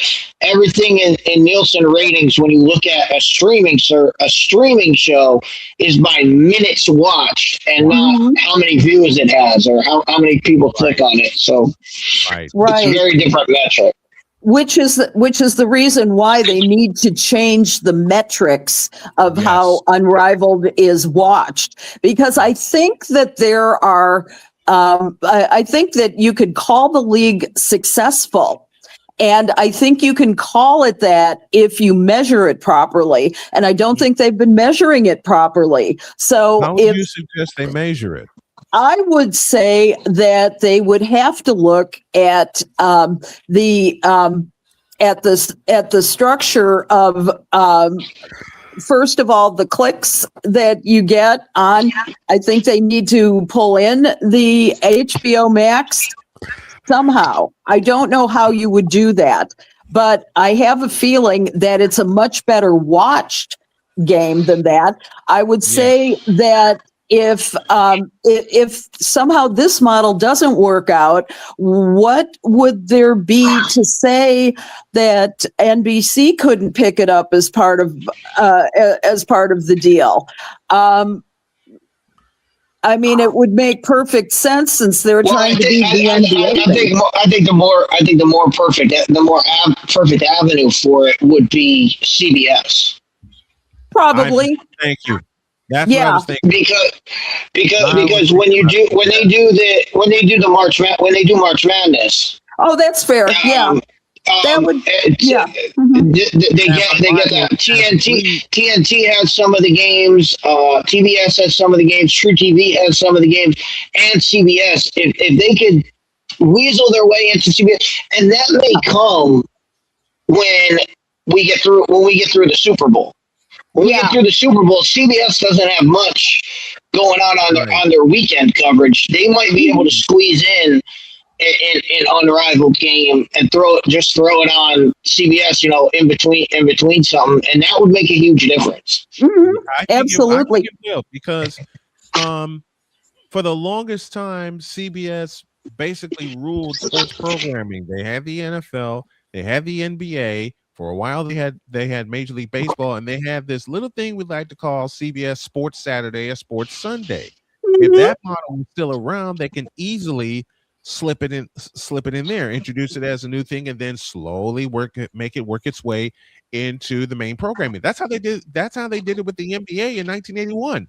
True. When the NBA first started going live, especially with something we like to recognize as Christmas Day games, they slid it under Sports Sunday, because the first one I watched was the Lakers and the Suns, Christmas Day 1981. They did that under the Sports Sunday label, and slowly it started making its way to the main network. And once they made it to the main network, the rest of the story. Right. Love that axe, Deets. That scares me every time. All right. It's not need to be scared. It's foam.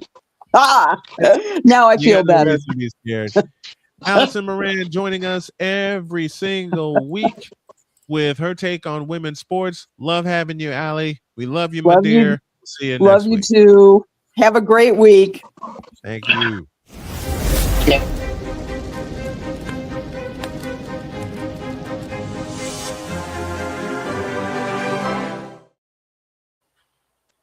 Now, I have a surprise. Oh. Here. Oh dear. Oh boy. And here's the first What's part going of it. on? The following is a public service announcement from Wise El Jefe. Boston. This has been a public service announcement from Wise El Jefe.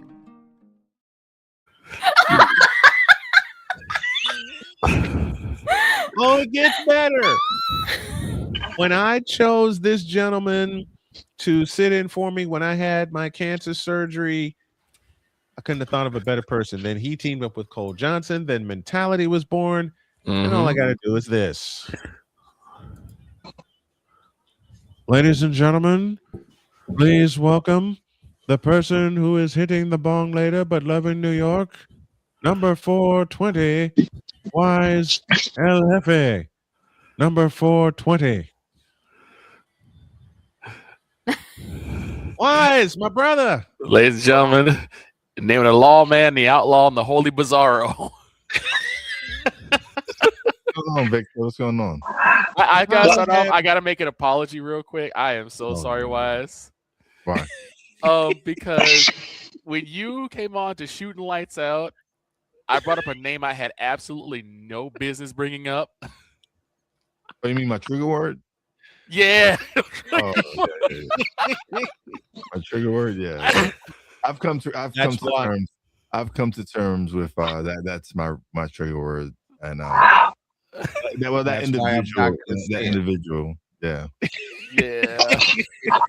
All I can say about Wise being here is it's not Wednesday. It really is. It isn't.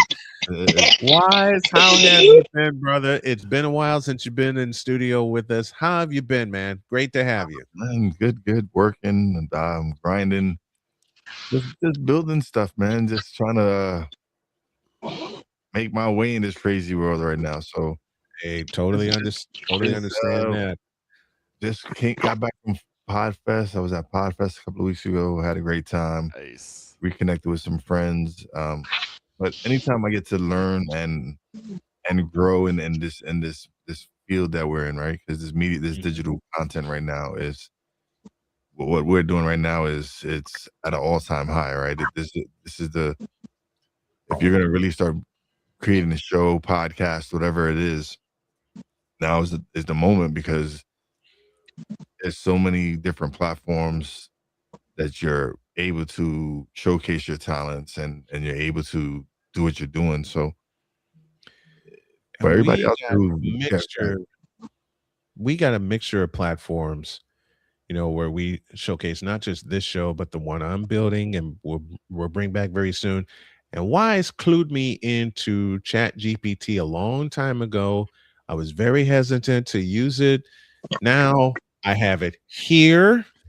I have it here on my phone, and I also have it on my tablet just in case ideas pop up and I need to structure them.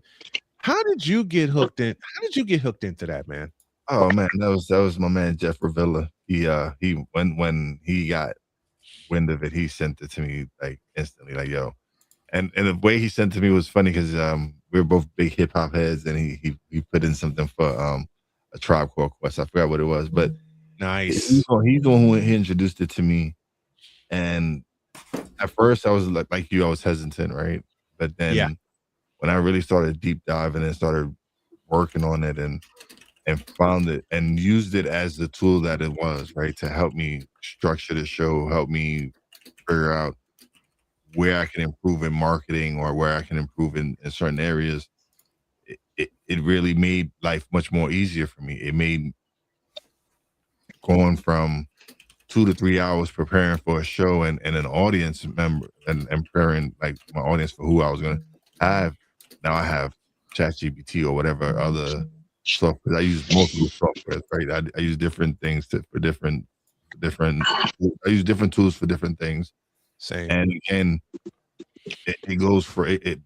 I get that from our brother Cole Johnson, right? Because he's a man of multiple tools. He uses different tools. He does different things. Yep. And that's where I kind of got that from, where you start using these tools and you start building a system that makes content creation or whatever you're doing so much more simpler. Yeah, it does. It's really helped simplify my play-by-play calls, my pregame shows, and everything like that. It's helped me simplify getting Snowman in the Morning on the air. And as you said, Wise, it knocked a lot of hours off of prep for me. So I can have some more free time. I can concentrate on getting my health back together, which it is. And I thank you profusely for introducing that to me and me finally not being afraid to use it. So much so that my wife is taking a deep dive into it to organize her business. And it's been a weapon and a half, man. It's been a weapon and a half. And I can't thank you enough for it. Whoops, wrong button. I can't thank you enough for it, my friend. It just it's a tool of tools. Yeah. Listen, it's a tool that's helped that if used properly, right? If you do the right things with it, you can build something amazing. Yes, But your it newsletter, it's wise just, your newsletter, wise up that you put on LinkedIn. yes. Wow. What made you come up with that idea? It was Of the something newsletter? that it was just something that I was going into, right? I'm using all these softwares. I'm deep diving into using Cast Magic. I'm using Minvo to clip my videos. I am using AI to simplify things. I'm using it for what the purpose Yep. is to make things much easier for me. It's not taking away creativity from me because I'm still the one generating the prompts. I'm still trying to figure out like whatever the questions that I need to ask my guests. It has to Mhm.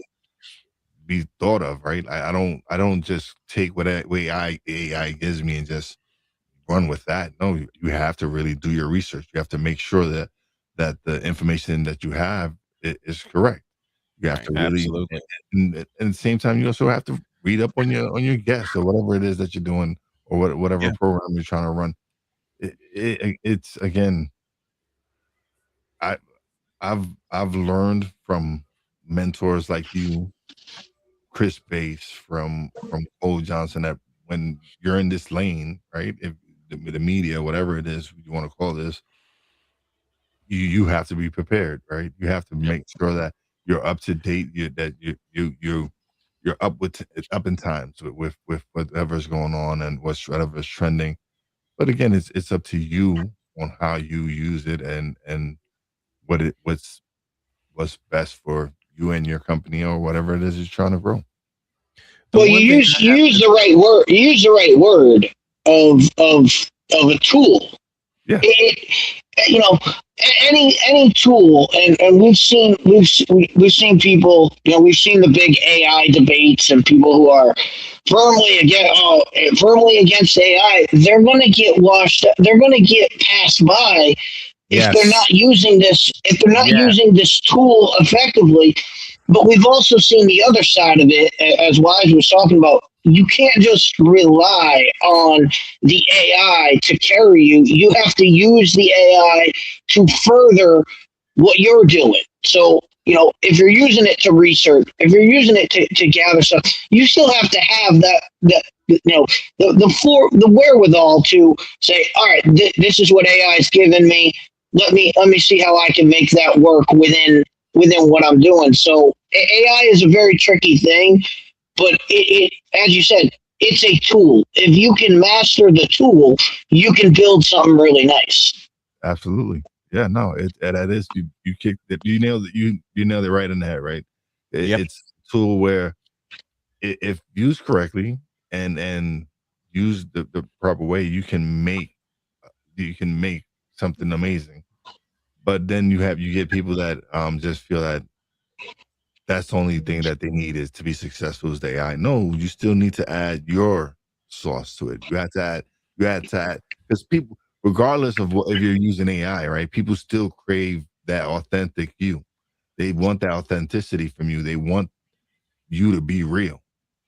So yes, you use AI for certain things, but at the end of the day, when I do Stuck in My Mind podcast, it's me asking those questions. It's me wording them the way I want to word them. Or if I don't want to ask a question, I won't ask that question. It all depends on how I feel and the flow of whatever it is. But you have to realize that it's a tool. Like use it for what it is and run with it, and it'll help you create. Like I was telling Cole the other day about you guys here on this show, right?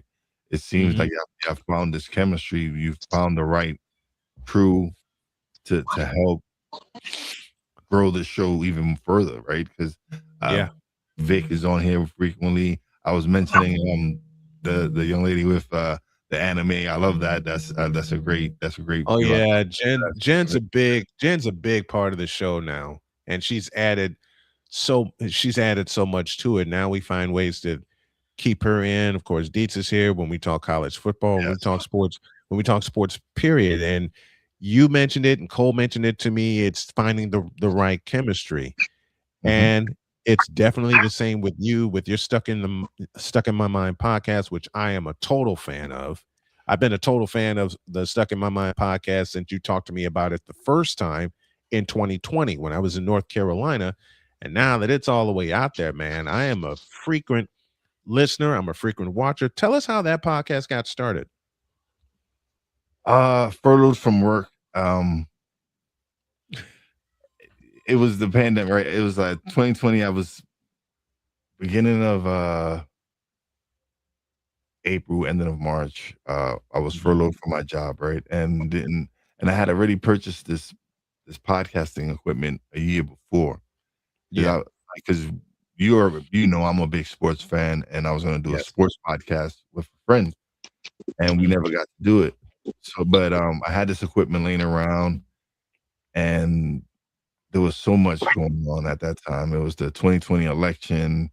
You had the George Floyd situation. You had just so much nonsense going on, and at the time, I just needed somewhere to vent and let out, and I started talking, and I enjoyed the thought of being able to put my thoughts out there and whatever, but it was just the content I wasn't enjoying the content because it was just so much negative stuff.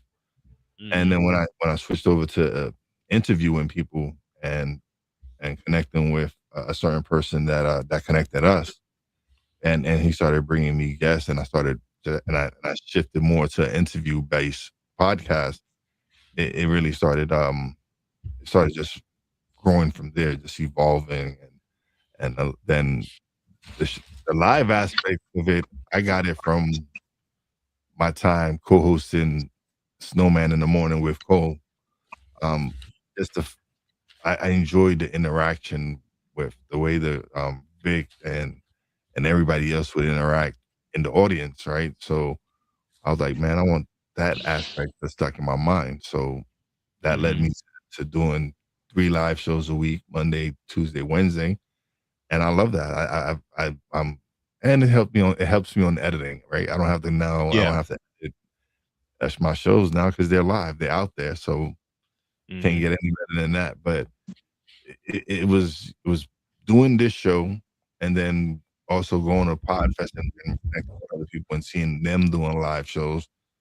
That really pushed me to really go the live aspect, because when you go the live route and people interact with the show, now it's their show as well.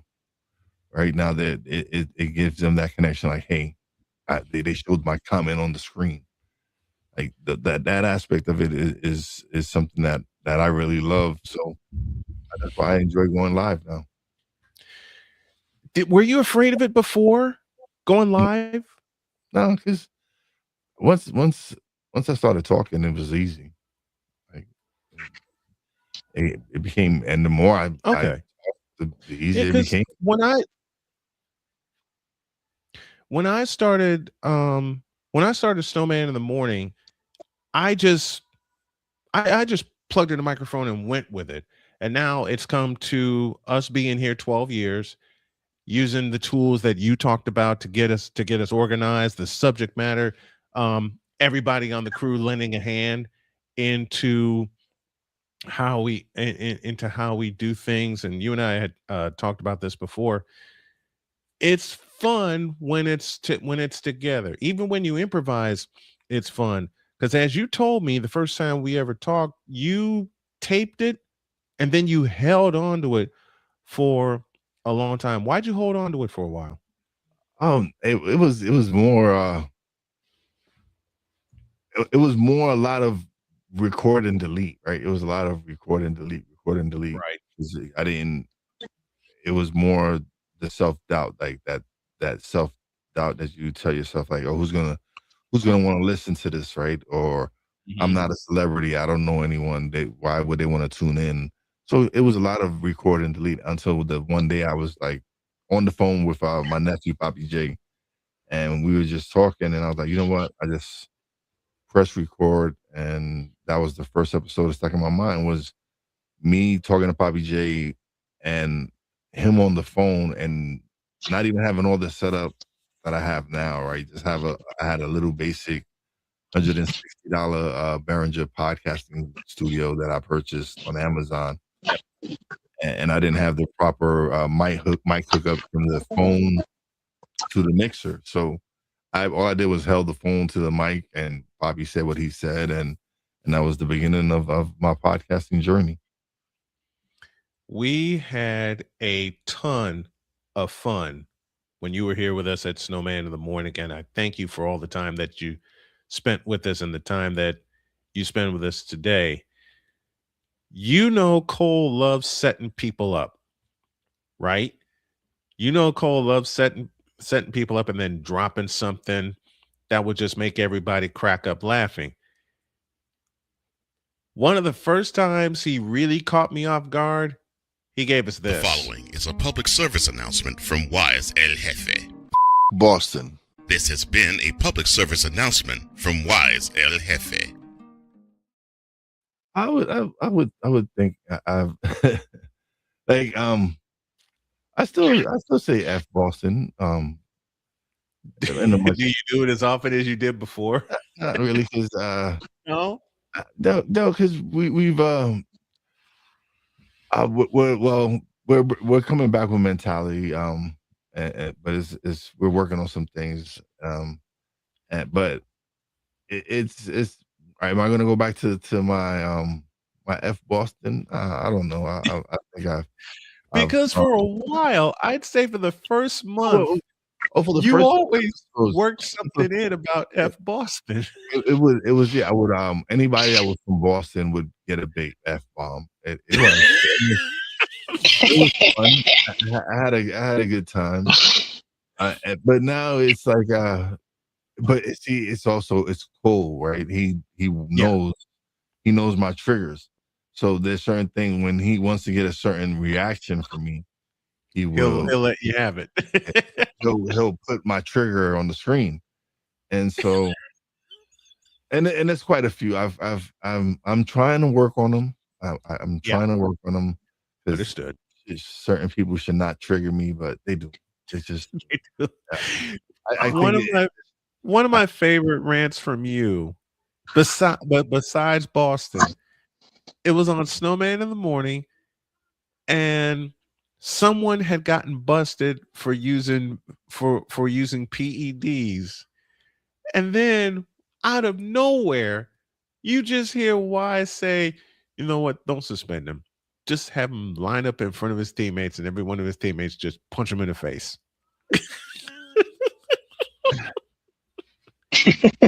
It did seem like people don't learn, right? Like this right people, and so that's why effing moron of the year was born. We're working on making that. We're actually working on making that a real live show, right? Like he sent me, because if y'all ever do it, I want to MC it. Oh no, I want to be the MC for it. He's in his creative bag, and he's been sending me stuff, and one of them was the effing moron of the year, and and I missed that. I actually missed. That's one I really kind of missed. That was one of my favorites, because every show there was a new one. There was just someone new, and we had some repeat offenders. We did have some repeat offenders. Well, speaking of Wise rants and whatnot, Victor, you still there? I don't know if Victor's still here, but Wise, tell us about the NBA Cup. now that the Knicks have the cup, I did say I was going to celebrate it. Yes, I did. Yes, But you did. You did. Yeah, because I remember that. I did. remember the last time we spoke. I said it sucked, and then but unless the Knicks won, then I would celebrate it as a championship. There you go. But then I'm not. I've never shied away from stuff I said. Never. Right. Right. That was hilarious. But I did. I was happy with the fact that they didn't hang the banner up, like, because we don't want that. We want the chip. We don't. You want the one in June, not the one in December. Yeah. So, but people still were like, "Oh, it was a chip." Like, nah, y'all. That's what y'all want. Like this Knicks team right here. Their goal is an NBA championship, and they felt they didn't want to hang a banner, and I commend them for that. I do too. NBA Cup, so I do too. I don't want to hang a banner for the NBA Cup. I want to hang a banner for the NBA World Championship. Yeah, that's the one that you should. That's the one that you should compete for. Really compete for. And I get it. I get it. Why the NBA does it, right? It's generated more. Like the viewership has gone up each year for the NBA Cup, and people like the little go to Vegas, and it's all about the money. Bottom line, it's all about the money and viewership, and they're seeing the right numbers, so they're going to continue. They're going to continue to do it. So hey, listen, it's at the end of the day, it's always going to be about profit. And so yeah. Why is El Jefe hanging with us back in the old digs, updating us on everything that's going on with him? When is Mentality coming back? Because I know you guys are working on it, and you've hinted at it. It is. It's coming back soon. We okay. We're also so this is for all you content creators out there. I'm about to drop you some nuggets right now. So especially like if it's gonna be like I know a lot of people have these networks and all this stuff, right? Mm-hmm.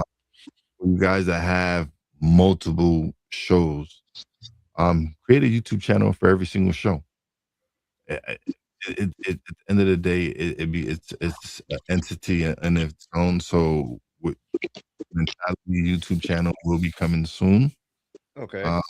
We have a cognitive cuisine channel coming soon as well on YouTube. And these are two shows that I'm very, very proud of, especially with Mentality working with Cole, and then Cognitive Cuisine with Yayoi. It's and then just a lot of that's just one thing, and just a lot of encouraging of people who want to start a podcast, man. Just go ahead, and it don't take all this equipment. It just takes you just starting and pressing record and releasing it. That's the beginning. Let everything else work itself. But the first step is pressing record and releasing your episodes. And the other thing is that is the time. You know, you got to find you got to put the time into your recording, like as in being consistently like what I was saying with Mentality. You know, you have to find, if you have multiple shows, you have to find the time to work it into the other shows that you're doing. Oh yeah, no, that most definitely, like that's the most important thing. Different from me, like, because I've been doing this now going on 6 years. So yeah, but for someone who's just starting out, just the first, when you first starting out, it's the object is to get you to record and record frequently, so you can start getting accustomed and start building a system and learning like how much time does it take for you to create the podcast or whatever is the content, whatever.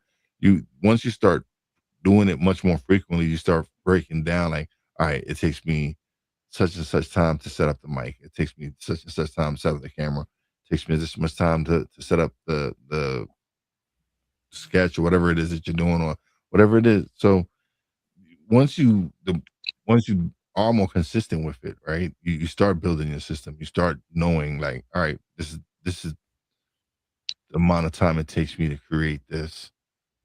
Now this is what you do every single time now, right? And as time goes on, with anything, the more you do something, the more you get better at it. That's just facts. Like it just happens. If you do things consistently and you enjoy doing it, you're gonna honestly get much better at it. So yeah, Yeah, I like that you said. I like that you said. Just hit record. That's the hardest part. That is the hardest part for most people is hitting record and doing it. And I'm like Wise, where if I and when someone said, "Are you scared about going live?" Going live was the easy part for me. The hardest part was editing something because I'm my harshest critic. So when I have to go through and edit a video, I hear everything and I'm like, this is trash. This is trash. I gotta scrap the whole thing. Like I hate it. Whereas when I'm live, just go. It's out there and there's nothing I can do about it anymore. Just go with it. I'm my own harshest critic also. And I learned a lot of that from Dad because he really wanted me to really be great and do great when he gave me my first set of encouragement being a play-by-play announcer. Excuse me.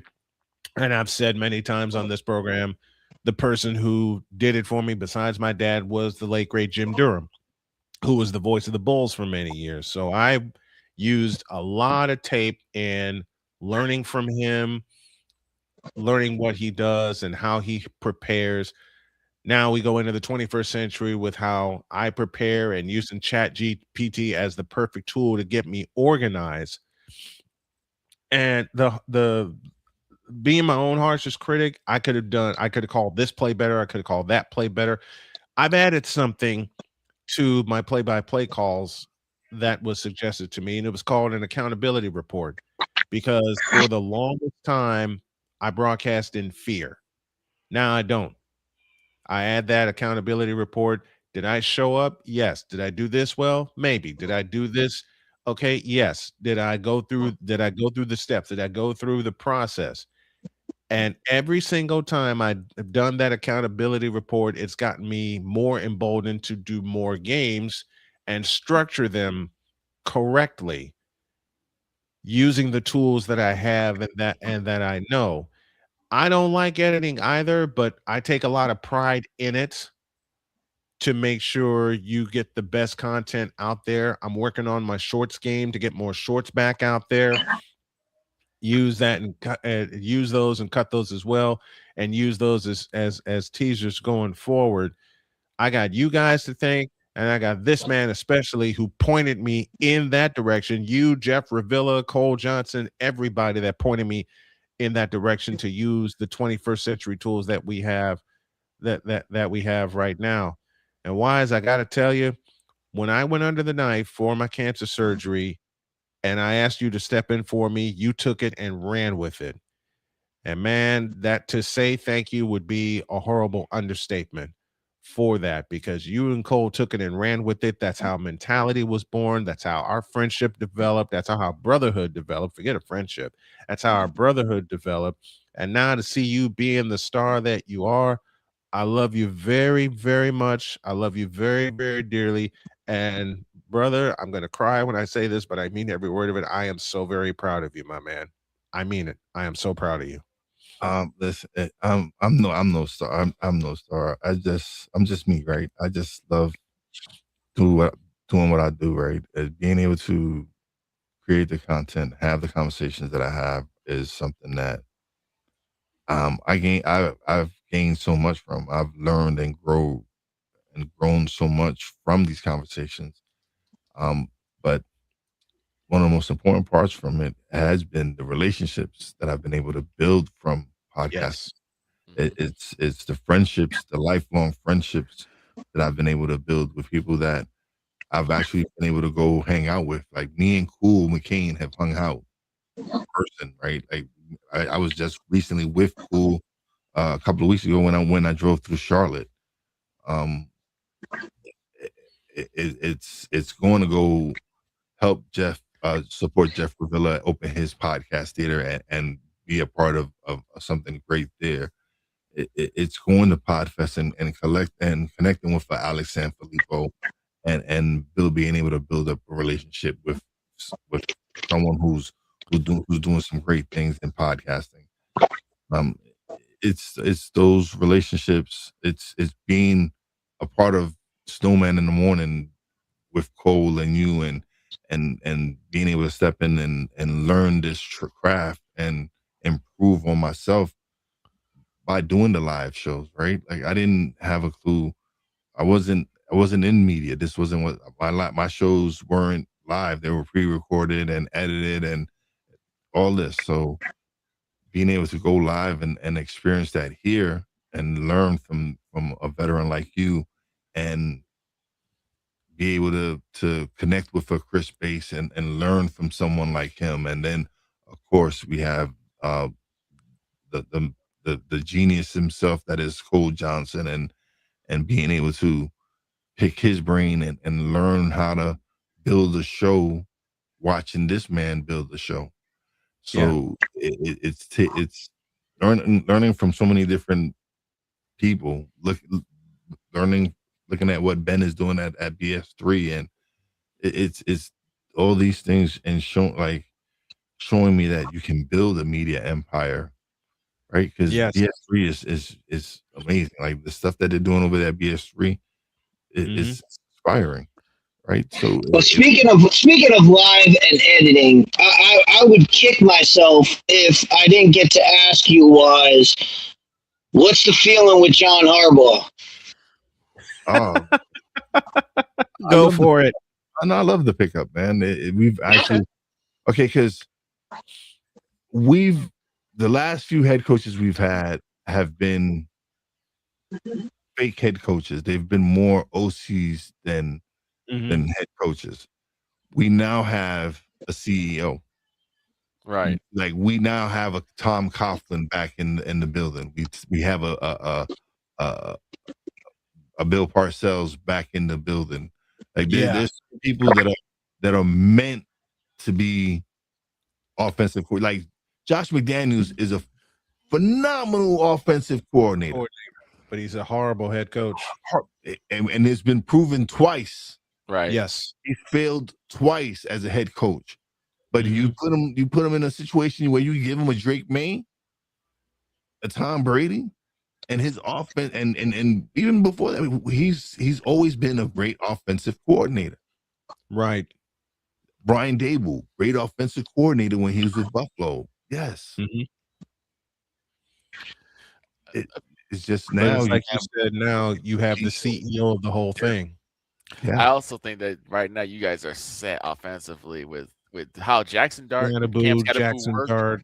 Like this first season, it's like, oh, the Giants gonna be something to look at. Y'all had a small time dealing with Mr. Unlimited Russell Wilson. I've never known a person who just walked out on the field and got booed. I don't blame Russ, man. I don't blame him. You know what? He was that bridge we needed, right? I don't think Jackson should have started the season. I'm glad he started when he started. But now with Malik coming back, Cam coming back, Tyrone Tracy showing that he has ability as like Tyrone Tracy had a great year. We need to bring Wan'Dale Robinson back. Right. He's that slot receiver that we need. Do we need more pieces? Yes. We need to improve the offensive line. Even though our offensive line improved this year, we still need work, right? There's just the work need to be done. And well, it was just nice. It was just nice to see the Giants. And you mentioned the coaches. You mentioned the coaches you've had before. It was nice to see the Giants get their guy. And you remember why Brian Dable's there because Bill Cowher turned him down. You know, they were going after guys and turning down, and that's why they had to go to coordinators and the second rung guys. It was nice to see the Giants say, nope, we want John Harbaugh. He comes in for the interview, bang, leaves with the job. So that was nice to see for the Giants. Oh no, they definitely needed to go all. They needed to go all in and get him. Like he was the option. There was no one. There was no one else. There was no one else that brought that type of pedigree, right? Like Kevin Stefanski. Well, he did. Yeah, he was a great head coach and they screwed him when they stuck him with the Deshaun Watson nonsense. But Right. Oh but boy. he's boy. still not a John Harbaugh, right? John Harbaugh is a he's a proven winner. He's shown that, and he was bringing up the fact that he was a special teams. No, he's been bred into coaching. Like it's in his blood. Like his dad, brother, you can see he knows what it is to build a coaching staff, and that's when you lack that, and you can see from one of his top coaches was just hired for a head coaching position, right? You have Todd Monken as new head coach of the Browns. You have Mentor who just took over his old job was one of his disciples as well. Like you're getting he has a tree. He has a tree of coaches that are under him. So I'm happy with it. I don't have no complaints. Now it's you have to give him the proper pieces now. Like we have some of the foundation, we have the quarterback, we have the receiver, we have two reliable running backs. Like now we need to add some more weapons. We need to add another receiver, some linebacker help. We definitely need to improve that secondary. There's some work to be done. But I'm happy in the direction we're headed. People were upset that we won the last two games, right? I was not. Right. Yeah, because they wanted a higher draft pick. Yeah, but y'all don't really need one. You know what I wanted? I wanted them to experience winning. Right. Yes. I didn't want them to experience the losing. I didn't want them to make that the norm. So when they pulled off the wins, I was happy with that. I was like, no, this is what I want. And the other thing is you don't really need a really high draft pick because you already have your nucleus already. Now you need just them pieces to kind of work around them and build on that. But even high draft picks don't guarantee that you're going to get better, right? That's true. Sometimes these draft picks are a bust. Like there's been like some of the biggest picks that Cam Scatterboo was a 4th round pick, man. Tyrone Tracy was a 5th round. Like these were late picks for us. Like when you can hit on those picks, right? That's when you're doing the right thing, right? Like when you can hit on those picks, like because it don't matter when. Like we signed, all right, we drafted Danny Jones number 6 or whatever it was we drafted. He was okay. I don't think he should have went that high. I don't think any Duke quarterback should ever go that high, but Right. And Wise, you and I say it all the time about late round gems, 4th, 5th round gems. Those turn out to be the players that wind up being the foundation of your team. Hey, at least you say this: the Giants are in a much better shape than the Pittsburgh Steelers are. Mike McCarthy. Well, it's getting back to Giants football. That's going to help them. Yeah, you know, the Jumbo Elliott's of the world, the Bart Oateses of the world, the offensive line is what carried the Giants always. Yep, and it's building that back up. And get one back of to my the favorite Super Bowl offensive lines. Yeah, one of my favorite Super Bowl offensive lines for the Giants, left to right, was let me see if I can remember this correctly. Jumbo Elliott at left tackle, left guard was William Roberts, Bart Oates at center, Eric Moore at right guard, and then Doug Riesenberg at right tackle. That's from Super Bowl 25. One of the roughest, toughest offensive lines ever with the Giants, and they played Bill Parcells Giants football. Yeah, they played and throw Mark Bavaro at the end of it. Oh God, Mark! He was like having an offensive tackle. The man who made Ronnie Lott, one of the hardest hitters in football, look small when he carried him 15 yards. And you have to run the football effectively too. Yep. You go back to run the football. That's what really helped. This really talks about Giants football is you run the football. Yeah, well, you got to think about those championship teams, right? Even the late ones. all they had, what they did was they had Joe Morris in the '86, right? And then the '90s you had Hampton, and you had Not only that, you had Otis Anderson. Otis Anderson. You had Otis Anderson running wild in the Super Bowl, and then and then later on you had Tiki, you had Brandon Jacobs, Ahmed Bradshaw.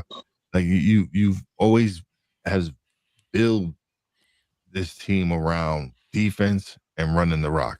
Why what has that been something people got away from? Why is it something that people have gotten away from? Because a lot of teams seem to be more pass happy, more pass first. I can partially answer that. It's the new shiny thing that they want to do. They want to throw the ball 40, 50 times instead of relying on something that is basic, which is running the football. You turn and stick the ball in the belly of your running back 25 times, you're going to get some yards. And that's why last year, right, the people hated the Eagles, right? Because they would run the ball all over you with Saquon. Barkley. Well, look at the two teams in the Super Bowl next Sunday. Yeah, Drake May has had a great year, but how did the Patriots get by the Denver Broncos? They handed the ball to Ramondre Stevenson. They handed the ball to Henderson. They handed the ball. Then go look at Seattle. Seattle stuck the ball in Kenneth Walker. So it's just what happened. Seattle's going to definitely miss the other running back. He's out for the Zach Charbonnet. He's out with it.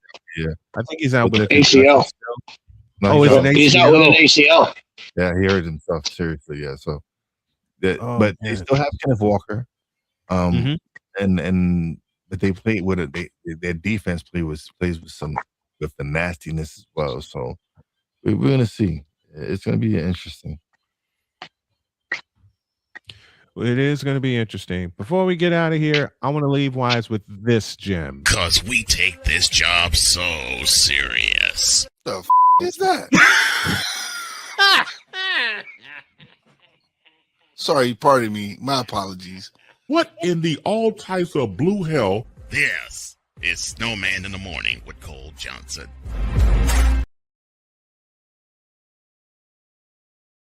One of my absolute an absolute favorite. That was cool in his genius, right? Coming up with it was the L. It was the L. That was the debut of the L, and that's when Wise had that reaction. I got one moment that's like my favorite moment with Wise. Yeah, no. The Cole he just knows, man. He lobs the ball up perfectly for you every time. I have one of my favorite memories it was one time, I think, Snowman, you were actually on vacation. Okay. Cole and Wise were doing the show, but Wise was a little late, and so I came up with a ad called Lightfoot Lotion. Basically was, if you don't want to be like the ever living, just trust in Lightfoot Lotion. And Cole put up there. He put the picture. But the funny thing is that the very next day, Wise said, we had a lot of fun today, but I gotta actually address somebody. Yeah. I just said, Victor, he did. You're not supposed to be bringing up nothing about the ever living. Yeah, like there was supposed to be no mention of Mum-Ra, none of that, and we had a running joke because of Chicago looks like Mum-Ra the ever living. Yes, she looks more. She looks like Mum-Ra, yes, and she also looks like Gola. So yeah. Well, the whole ever living came up because of Mr. Bass and about people going back to hell, and Uncle Foot like she needed to go back to Haiti. So, but the fact that he just like stopped the show just to say, you're not supposed to bring up no Mum-Ra, no ever living. I played that while I was on vacation with my wife. She says, okay, go ahead and check in to see what the guys did. And I saw that, and she saw that, and we laughed all night for that. He He knew better. I knew better. I knew better. I knew he wasn't gonna be on. So I'm like, okay, it'll be a whole day. He's not even gonna remember that. And it's like, nope, he saw that. Nope. And caught that. He saw that and kept it. Yeah, no. I think I called her Mumra, and then the next day Cole had, when they were talking about it, he had the Mumra clip. No. he had it locked in the chamber, ready to go. And it's just like you mention anything, and then he just pop a picture of up at any time. Like, yep, he did not know when he was gonna strike. Listen, Cole is an absolute genius. You two gentlemen were geniuses together. Mm-hmm. All we had to do was say something, and if it sticks with Cole, it's going to happen. That's a habit I picked. That's a habit I picked up from him. I cannot wait for Mentality to come back with I can't wait either. Legends. I can't wait either. We love you, Wise. Thanks for stopping by and hanging with us. Really, really appreciate it. We love you very much. Wise El Jefe, returning to the old digs, ladies and gentlemen. Well, thanks for having me. I appreciate the time, man. As always. It's a pleasure. It's an absolute pleasure. Thank you, sir. Appreciate it. No problem. Love you. What do you do, man? Wise El Jefe, folks. One of the legends of Snowman in the Morning joining us. And we got to get on out of here because I got to go get some food. Have a great day. God bless. Remember to make your next move your best move. And always remember, if your dreams don't scare you, they're simply not big enough. Dream big, do bigger. We are, and we hope you all are too. God bless you. And thank you again, Wise. And thank you, Allie, as well. So long, everybody.